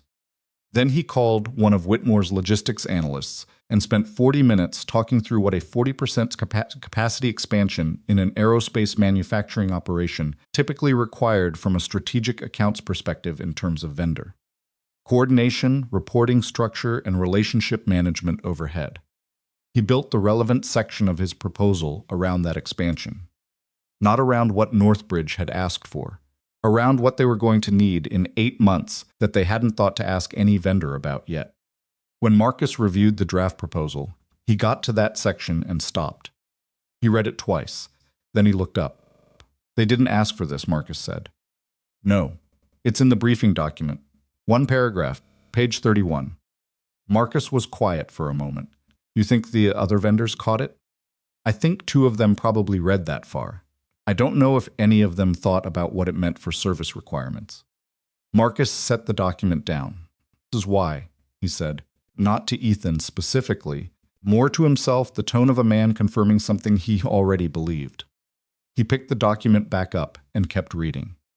Sterling Voss's proposal, Ethan later learned through the formal debrief process that followed the review, ran to 87 pages. It included detailed data visualizations, a comprehensive track record of client outcomes, and a newly designed service framework that had been developed specifically for the Northbridge repitch. Diane Forsyth had worked 16-hour days for 3 weeks putting it together. Several members of the business development team had contributed. The design department had spent 40 hours on the visual presentation alone. It was, by any standard measure of a competitive proposal, excellent work. Whitmore's proposal ran to 51 pages. It was not visually elaborate. It did not have a newly designed service framework with a proprietary name. What it had was a specific, detailed analysis of Northbridge's operational reality, including the third quarter expansion that no one had asked about, and a service structure built around the people at Northbridge who actually had to live with the deliverables, with named points of accountability for every significant commitment in the document. On the last page, under a section titled Our Commitment, Ethan had written 3 sentences. Every promise in this proposal belongs to a specific person, not to an organizational chart. When something goes wrong, and in any complex service relationship, something eventually you will know immediately who is accountable and what we are doing about it. Accountability without a name attached to it is not accountability. He had written it and then looked at it for a long time, wondering if it was too direct, too much like an implicit criticism of the unnamed competitors in the room. Then he decided it was simply true and left it. The presentation week arrived in the first week of February. Sterling Voss presented on Wednesday morning. Whitmore presented on Thursday afternoon. Ethan had been in competitive presentations before, but never one quite like this, never one where the stakes were this specific, and the history was this present in the room. He arrived at Northbridge's headquarters 30 minutes early with his junior analyst, 24-year-old named Jamie, who was nervous in the obvious way of someone who understands the importance of what they're part of, but hasn't yet developed the ability to put that understanding somewhere it doesn't interfere with their functioning. Take a breath, Ethan told her in the lobby. I'm fine, Jamie said in the tone of someone who is not fine. You're going to be fine, he said. Your job in there is to manage the materials and the timing. My job is the room. Don't try to do my job, she looked at him. What if they ask me something? Answer it directly and tell them if you don't know. Don't fill the silence with extra words. The extra words are always the problem. She nodded. Then she said, have you done this before? With a client this big? Different client. Same stakes. He looked at the lobby, the corporate reception, the Northbridge logo in raised steel on the wall, the receptionist who had called up to confirm their appointment. The stakes are always the same if you care about the outcome. They were shown to a conference room on the 4th floor. Robert Chen arrived with Sandra Okafor, Doug Ferris, and 2 members of their procurement team. Chen shook Ethan's hand when he came in a direct, brief handshake, no performance in it, and said, thanks for making the trip. Of course, Ethan said. They sat. Ethan had a presentation 40 slides, clean and uncluttered, and he opened it on the screen. But before he clicked to the first slide, he said, I want to start by asking you something, if that's all right. Chen looked at him. Go ahead. When you think about what this relationship needs to look like, in 2 years, not 12 months from now, 2 years, what's the thing you most need to be true about it? It was not the opening any of them had expected. Doug Ferris, who was sitting at the far end of the table with the slightly guarded posture of someone who had been in too many of these meetings to lean forward immediately, did something almost imperceptible. He leaned forward. Robert Chen thought about the question for a moment. Not performing thought, actually thinking. Then he said, I need to be able to tell my board that the partner managing our most critical external relationships is ahead of our problems, not behind them. I need someone who calls me before I call them. Ethan nodded. That's in the proposal in specific terms. I want to make sure you see exactly how it's structured, because it's not a general commitment, it's a named accountability structure with specific triggers for when we reach out proactively. He clicked to slide 7. But before we get there, I want to spend some time on your third quarter expansion, because I don't think any service relationship we build today works if we're not designing it for where you're going to be in 8 months. Chen looked at Sandra Okafor. Something passed between them, not a word, just a look, the kind that two people exchange when they recognize something at the same time. You read the briefing document, Chen said. Page 31, Ethan said. Another look between Chen and Okafor. Then Chen said, with something that was almost but not quite a smile, nobody else mentioned it. I know, Ethan said. The presentation lasted 2 hours and 20 minutes, which was 40 minutes longer than scheduled. Chen and his team asked questions throughout, not the polite, procedural questions of people waiting for a presentation to end, but the specific, probing questions of people who are engaged with what they're hearing and testing whether it holds up under pressure. At one point, Doug Ferris asked a question that was really a challenge. Your proposal says Whitmore will provide a dedicated operational liaison for the Eastern Division expansion, Doug said. Who specifically? Because I've been told that before by a vendor, and what it actually meant was whoever was available. Ethan said, her name is Karen Mehta. She's been with Whitmore for 4 years. She has direct experience with 3 manufacturing expansion projects at the scale you're describing, and she's in the building right now if you want me to call her in. Doug looked at him. You brought her? I thought you might ask. Pause. Then Doug said, have her come in. Ethan texted Karen from the conference room. She arrived 4 minutes later. She sat down across from Doug and answered his next 8 questions without notes, specifically, and without hedging. And when she didn't know something, she said so directly and told him when she'd have the answer. When she left, Doug sat back in his chair and looked at the table for a moment. Then he looked at Robert Chen. Chen had his hand flat on the proposal document. He said, to the room but not to anyone specifically, I've been in this industry for 22 years. I've sat through a lot of vendor presentations. He looked at Ethan. Most of them tell me what I want to hear. You told me what I need to know. Ethan said, I can only do that if you tell me the truth about what's actually happening in your operation. So I need that to go both directions, Fair Chen said. Then he asked the question that Ethan had known, from the moment the review was announced, was coming. He had not known exactly how Chen would phrase it, but he had known the question was there, sitting at the center of everything.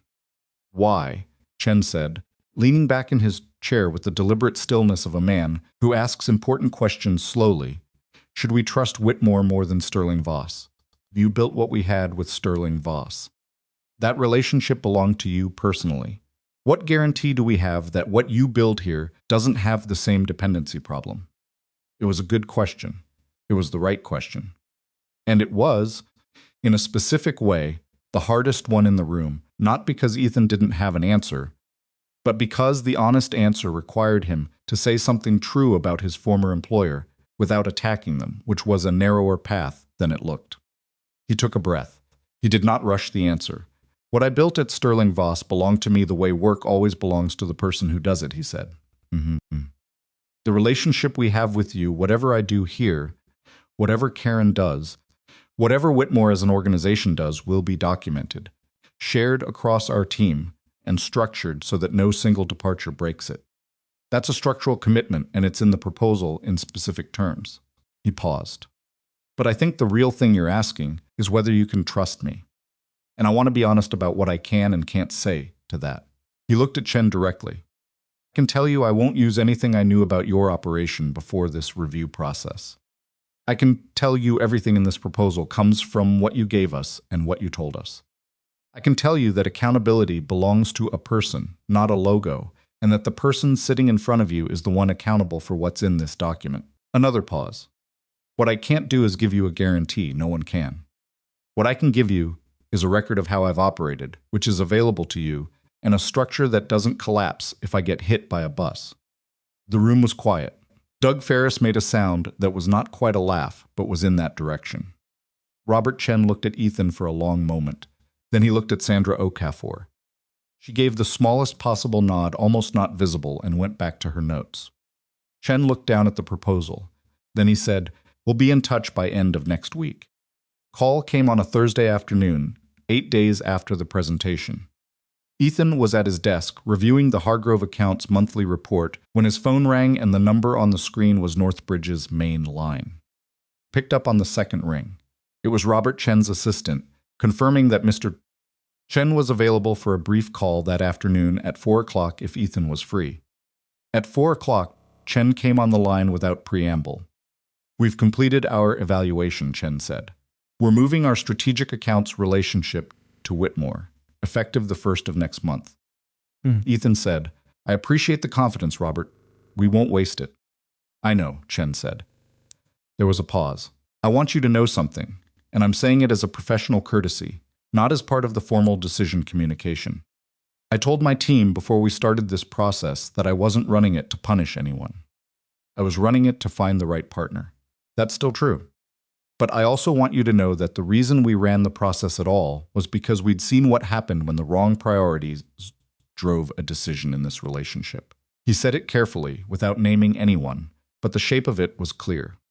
"I don't run a vendor review to make a point. I run it to get the right answer." "I understand," Ethan said. "Good.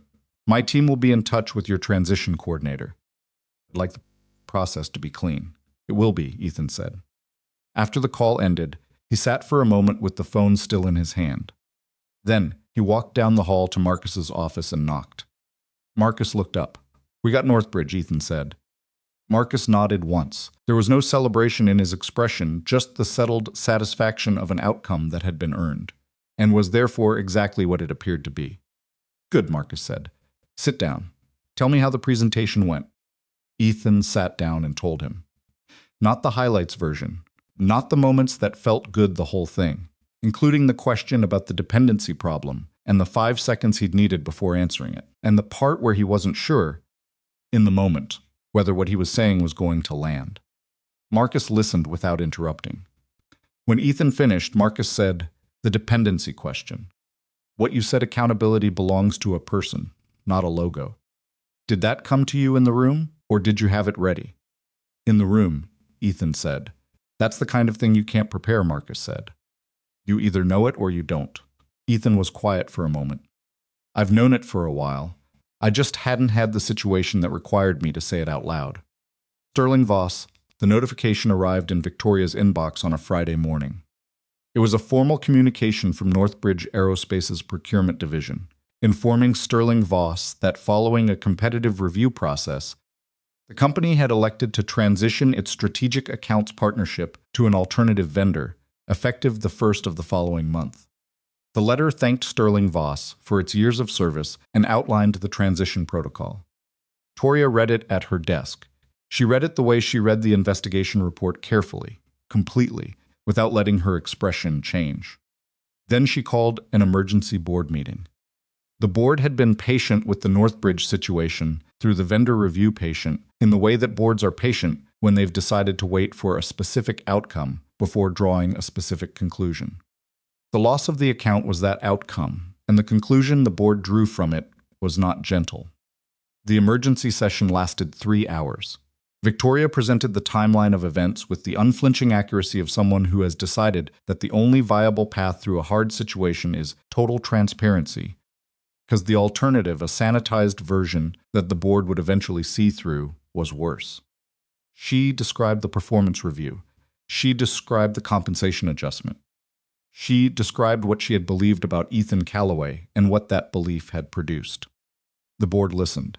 At the end of her presentation, the board chair, a woman named Harriet Ellison, who had been in the investment industry for 30 years and who had the particular quality of stillness that comes from having heard a great many things in. A great many boardrooms asked a single question. "Victoria," she said, "in your own assessment, what was the central error?" Victoria looked at her. She had prepared for a range of questions. This one required no preparation. "I made a decision about what someone could afford to do," Victoria said. "And I made it based on his personal circumstances rather than his character." Harriet Ellison made a note. Then she said, "And what did that decision cost the company?"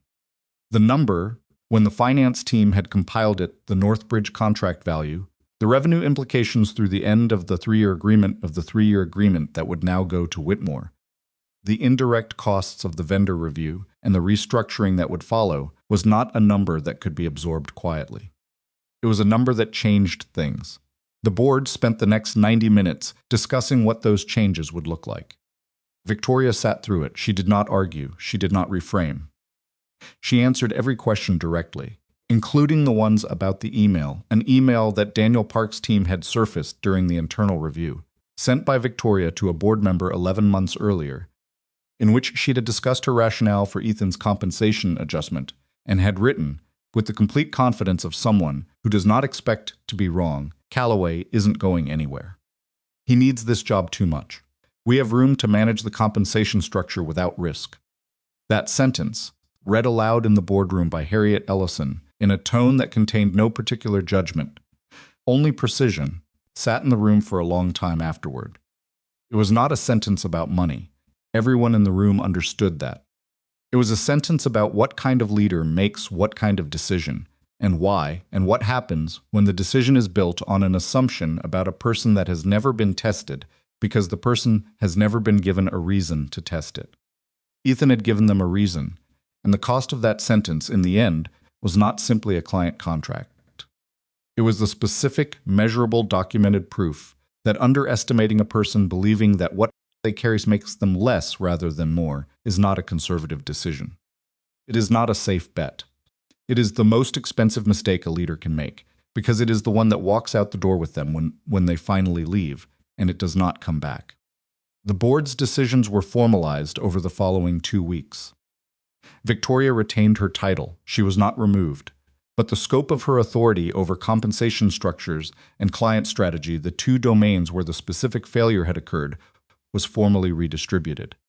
Compensation Oversight Committee was established.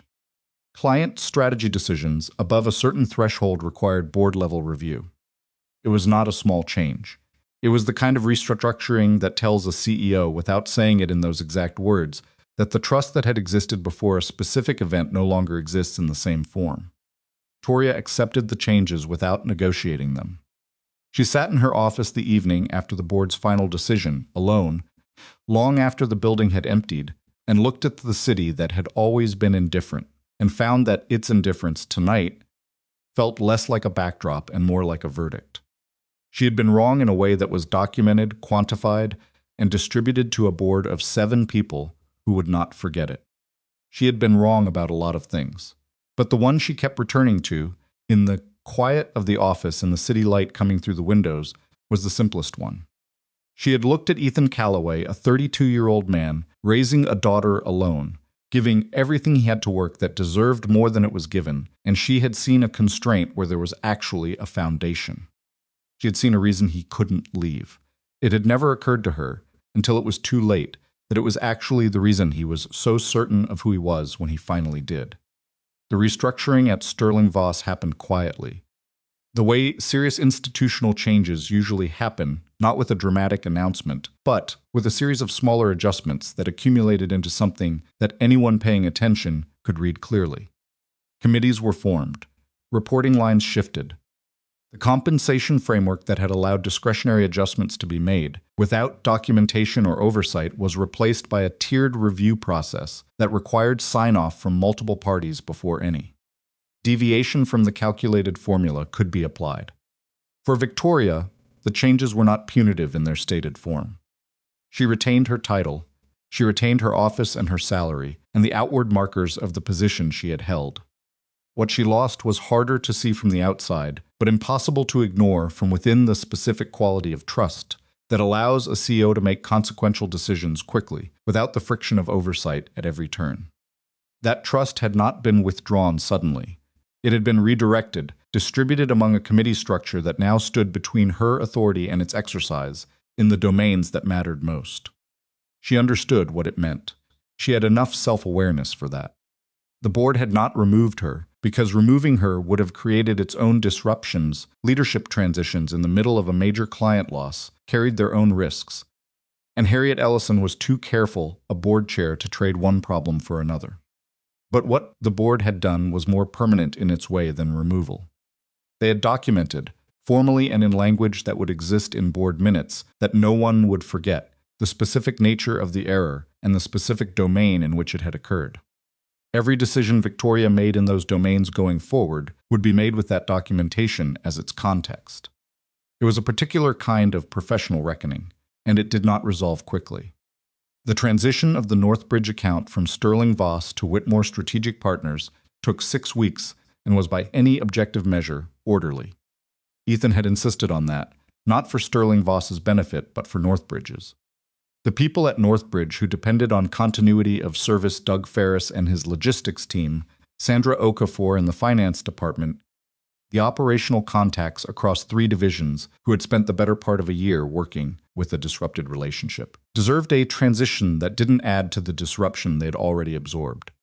He set up a coordination protocol between the 2 companies that was more generous than anything contractually required.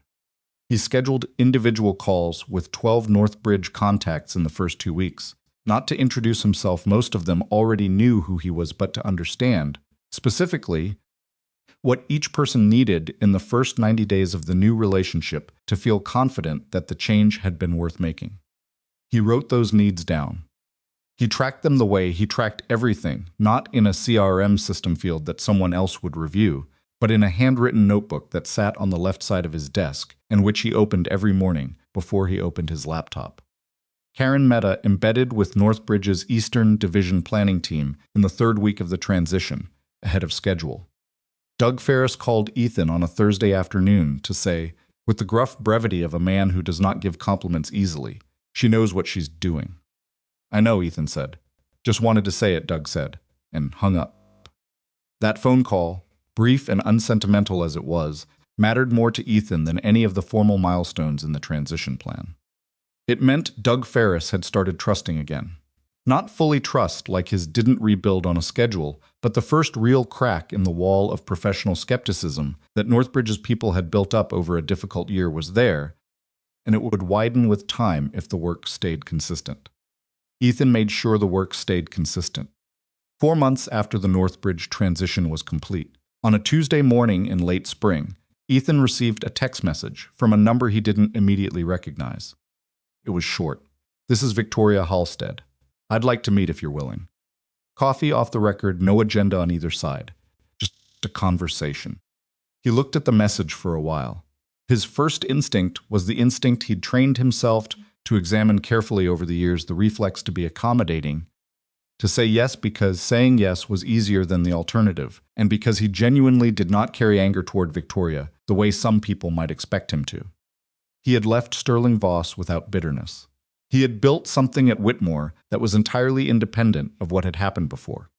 He did not need anything from Victoria Halstead. That, he realized, was exactly why he could agree to meet her.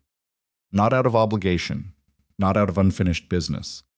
Because he was curious, in the measured way of someone who has processed a difficult experience and arrived at understanding rather than grievance about what she would say. He texted back, "Thursday works. You choose the place." She chose a cafe in a neighborhood. Neither of them worked in not the glass and concrete downtown district, not the financial corridor, but a quieter area closer to the river where the buildings were older and the foot traffic was sparse on weekday mornings. It was the kind of choice that communicated something. Without stating it, she was not trying to establish territory. She was not suggesting the meeting on her terms. She had picked neutral ground deliberately. He noticed that. She was already there when he arrived, which surprised him. Victoria Halstead had always operated on a schedule that put her slightly ahead of everyone else, in most situations punctuality as a form of control.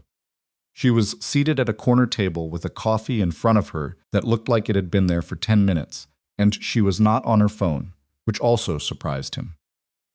She was simply sitting, looking out the window at the quiet street, in the posture of someone who has decided to be somewhere fully, rather than filling the time with occupation. She looked different from the last time he'd sat across from her.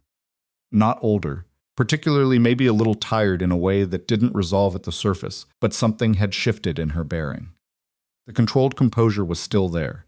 It would probably always be there. It was too deep in her to leave entirely. But the layer beneath it that had always felt, to Ethan, like certainty, the specific certainty of someone who trusted their own assessments completely. That layer was different now. Thinner, maybe, or just more honestly present. She looked up when he came in and said, "Thank you for coming." "Sure," he said and sat down. The server came. He ordered coffee. They waited for it in a silence that was not quite comfortable and not quite uncomfortable. The silence of two people who have a shared history that is complicated and who are trying to figure out the right register for the conversation before the conversation actually starts. Victoria said, "I spent a while thinking about how to begin this." "How'd you want to begin it?" "Directly." She looked at him. "I made a serious mistake in how I handled your performance review. And a worse mistake in what I believed about you that made that handling seem reasonable to me at the time." Ethan said nothing. He was listening. "I told myself that the compensation adjustment was a defensible business decision," she said. "I had arguments for it. The discretionary framework, the executive compensation balance, the quarterly picture. I had a whole internal justification built." She paused. "But the honest version, and I've had enough time since then to get to the honest version, is that I looked at your situation, and I decided you were manageable. I decided that what you were carrying outside this office made you someone who would absorb the decision and stay." He said, "You weren't wrong that I was carrying things." "No, I was wrong about what carrying things does to a person." She looked at her coffee. "Thought it was weight. I thought it held you in place." A pause. "It didn't, obviously. But I also think I missed something more basic than that." "What?" She looked at him. "I never thought about whether you were happy. Whether the work you were doing matched what you actually needed from a professional life. I thought about retention, how to keep you in a way that worked for the company. I never thought about whether keeping you the way I was keeping you was keeping anything real." She said it like someone reading something they'd written and hearing it clearly for the first time.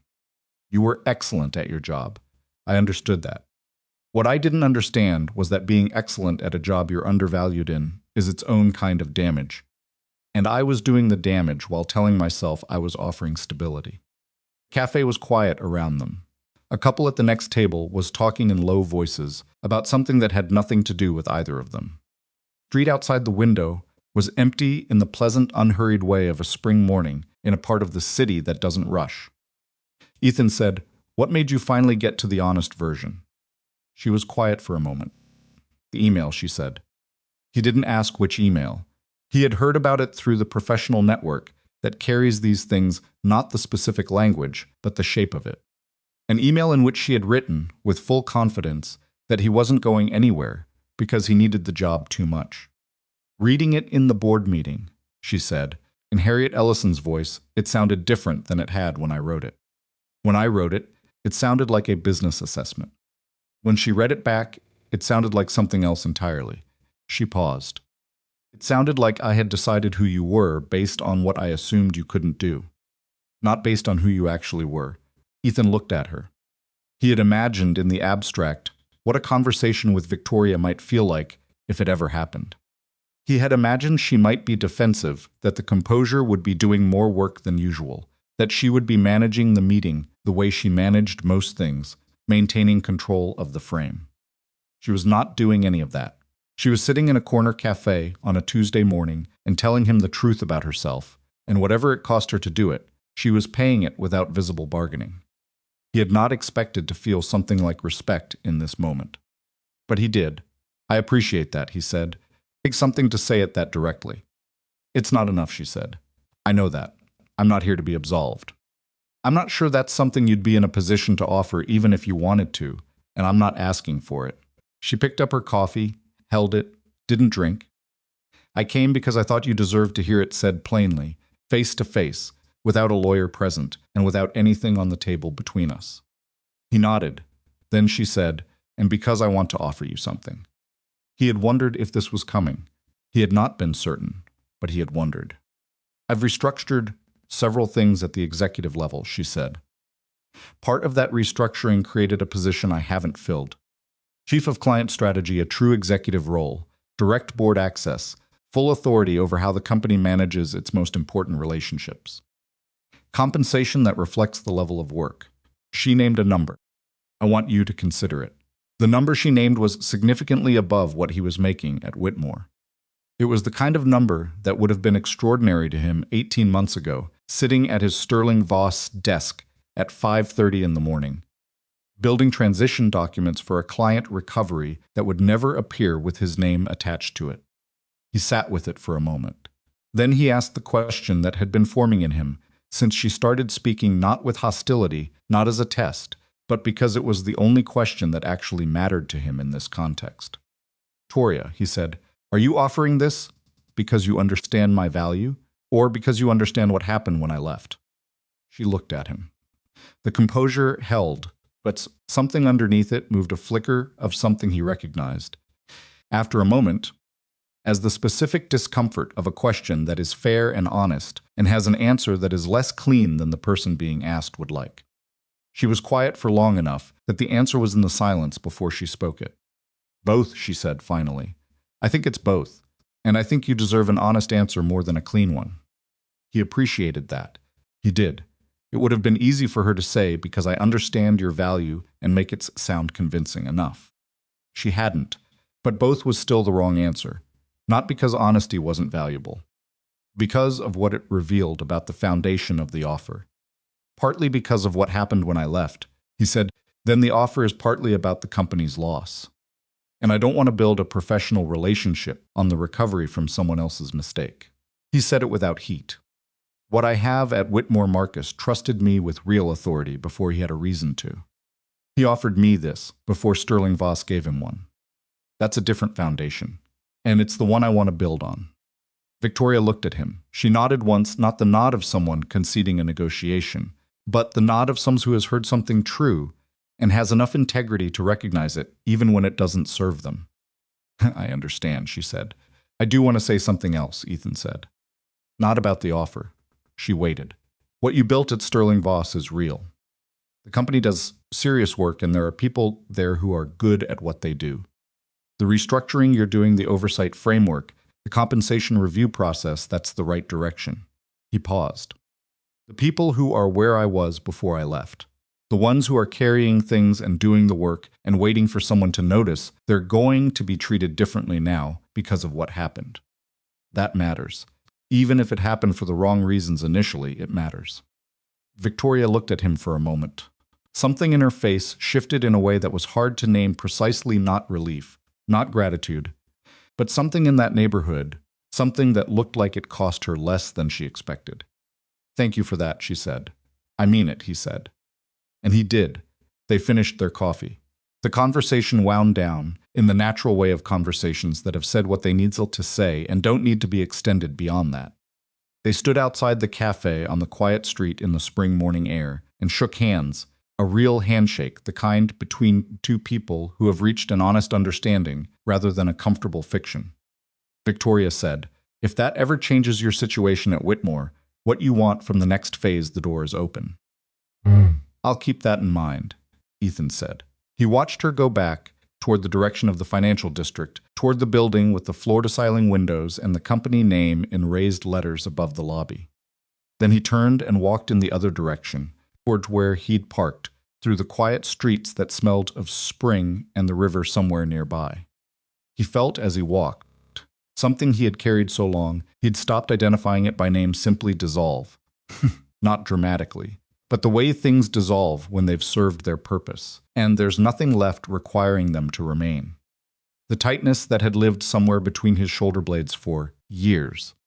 The low-frequency vigilance of a person who has learned to wait for the moment when something good gets taken back. Part of him that had always been, at some level, braced. He walked to his car. He sat in the driver's seat. He did not start the engine immediately. He thought about what it had actually taken to get here, not to this parking space in this neighborhood, but to the particular internal state he was sitting in now. He thought about 6 years of mornings at his desk before anyone else arrived. He thought about the Northbridge files spread across his home kitchen table at 11 at night while Maya slept down the hall. He thought about his mother at the door, saying Ethan in that particular way she said his name when she was worried, but had decided not to say so. He thought about Claire, and the way grief had taught him, not because grief is kind or instructive, but because it is so complete and final that it forces a person to understand what actually matters when the things that don't matter have been stripped away. He had not left Sterling Voss because he was brave. He had left because something in him had finally gotten clear. Clarity had not come from ambition. It had come from understanding, in the particular way that loss teaches understanding, that the time a person spends in the wrong place is not neutral. Costs something, and the longer a person mistakes endurance for loyalty, the higher the cost. He had been mistaking endurance for loyalty for about 4 years before he stopped. At Whitmore, the months that followed the Northbridge transitions were the steadiest of Ethan's professional life, which surprised him less than the texture of the steadiness did. He had expected success to feel like arrival, like reaching a place, and being able to stop moving for a while. It didn't feel like that. It felt more like being able to move without resistance. Like doing the same work he had always done, and finding that the ground beneath it was solid in a way that changed the quality of the effort without changing the effort itself. He took on 3 additional accounts over the following 6 months. Marcus gave him real authority over each of them, not delegated authority with an invisible ceiling, but genuine decision-making power that came with full accountability in both directions. When Ethan made a call that turned out wrong, Marcus talked to him about it directly and without theater. When Ethan made calls that turned out right, Marcus said so and moved on. There was no elaborate recognition and no strategic withholding. There was just the work, clearly assessed and fairly responded to. It was, Ethan realized at some point in those months, the simplest professional environment he had ever been in. Simple, not because it was easy, the accounts were complex. The clients were demanding. The work required everything he had, but because the terms were honest. He understood what was expected of him. He understood what he would receive in return. There was no hidden calculation running underneath the stated arrangement, no assessment being made about what he could afford to ask for. He was a professional doing difficult work in an environment that treated him as a professional, and the simplicity of that, after 6 years of the alternative, had a quality he kept noticing without knowing what to call it. He eventually decided the word was dignity. He hired a young account coordinator 6 months into his tenure at Whitmore. Her name was Priya, and she was 26 years old and had the particular combination of technical competence and interpersonal uncertainty that Ethan recognized from his own early years. She was very good at the analytical side of the work and slightly terrified of the human side of it. And she had developed, as a way of managing that terror, a tendency to over-prepare and over-document, to the point where the preparation was eating the time that should have gone into the actual relationships. He recognized this pattern because he had lived through his own version of it. He understood the impulse, the idea that if you know enough, if you've covered enough ground on paper, you'll be protected from the moment when a client says something you weren't prepared for. The truth, which he had learned slowly and not painlessly, was that the moment you weren't prepared for was always the most important moment, and no amount of documentation insulated you from it.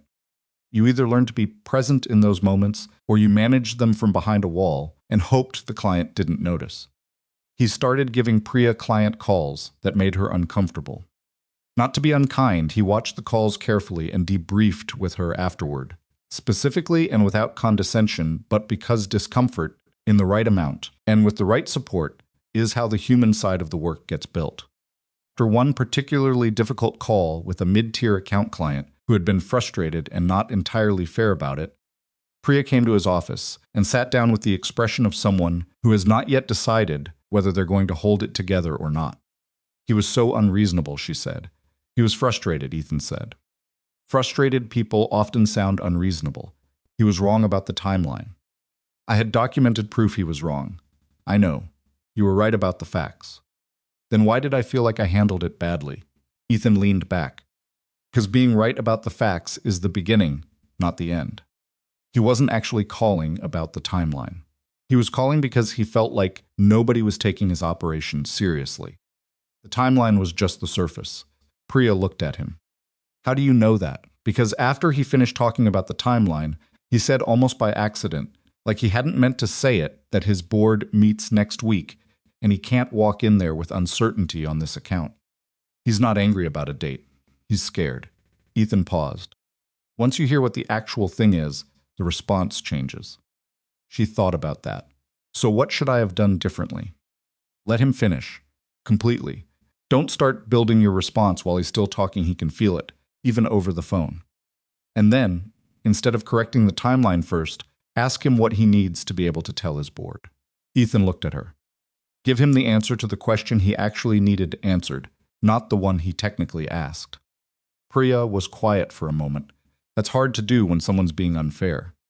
It's hard to do when someone's being fair too, Ethan said. It requires actually listening, which is different from waiting for your turn.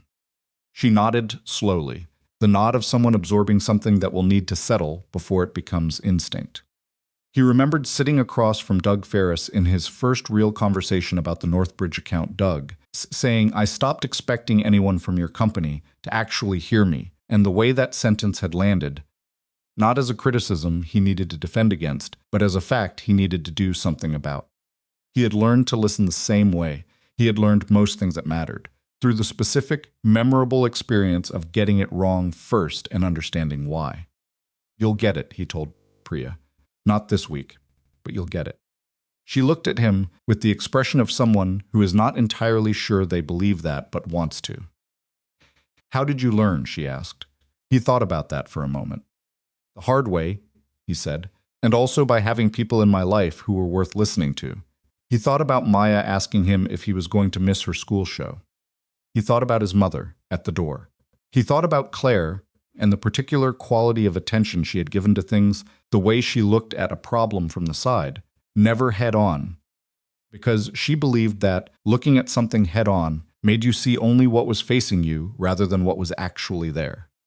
And by understanding eventually that listening isn't a professional skill, it's something you practice everywhere. Priya looked at him for a moment.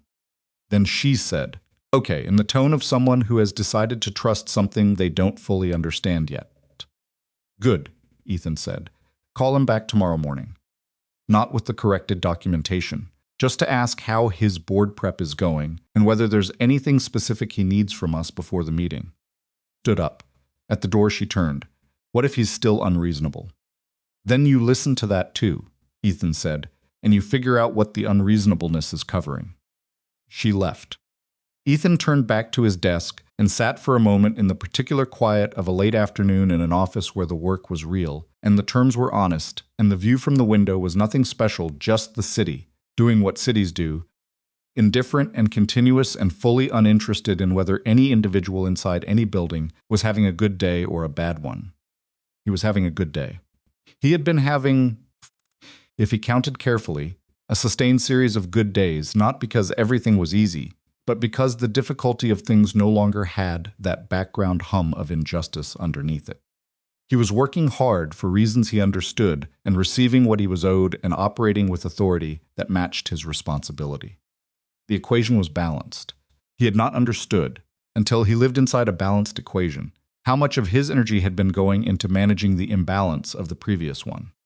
That evening, he picked Maya up from school himself.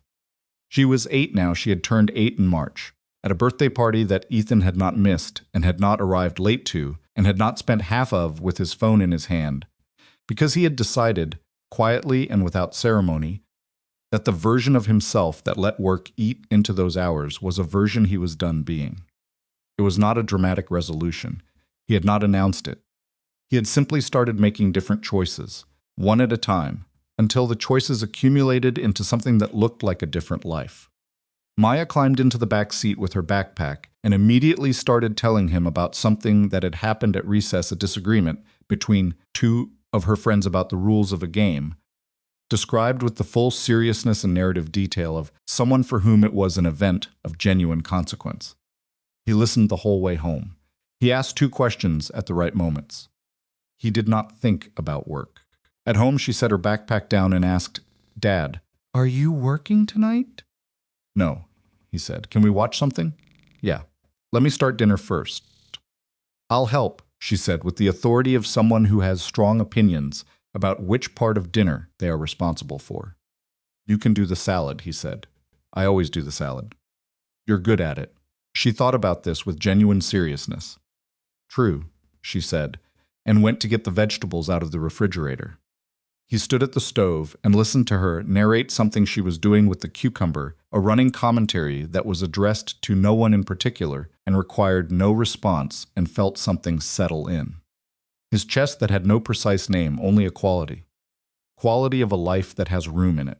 Room for the work that matters, and room for the things that matter more than the work, and the wisdom, hard-earned and specific, to know which is which, and to keep knowing it even when the work is demanding, and the days are long, and the choice to close the laptop is not always easy. Victoria had cut his bonus because she believed a single father could not afford to walk away. She had believed that the weight of what he carried outside those office walls was a constraint, a ceiling, the thing that kept him manageable. She had not understood, and this was the thing that Ethan had only fully understood himself in the months since he left. In the quiet of evenings like this one, standing at his own stove with his daughter's voice in the background, that what he carried was not what held him down. It was what had taught him, long before any of this, what was worth holding on to. The long mornings before everyone else arrived. The late nights with the Northbridge files. The calls made before sunrise because something needed to be understood before a client saw it. He had done all of that not because Sterling Voss had inspired it.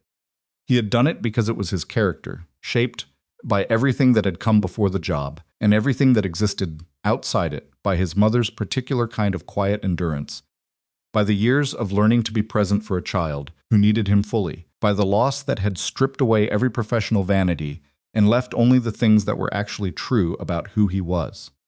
The job hadn't made him. He had made the job everything it was. And when the job stopped being worthy of what he brought to it, he had left. Not in anger, not in triumph. In the same quiet, deliberate way he did most things that mattered. Maya put the salad bowl on the counter beside him and looked up. "Is it almost ready?" "5 minutes," he said. "Okay."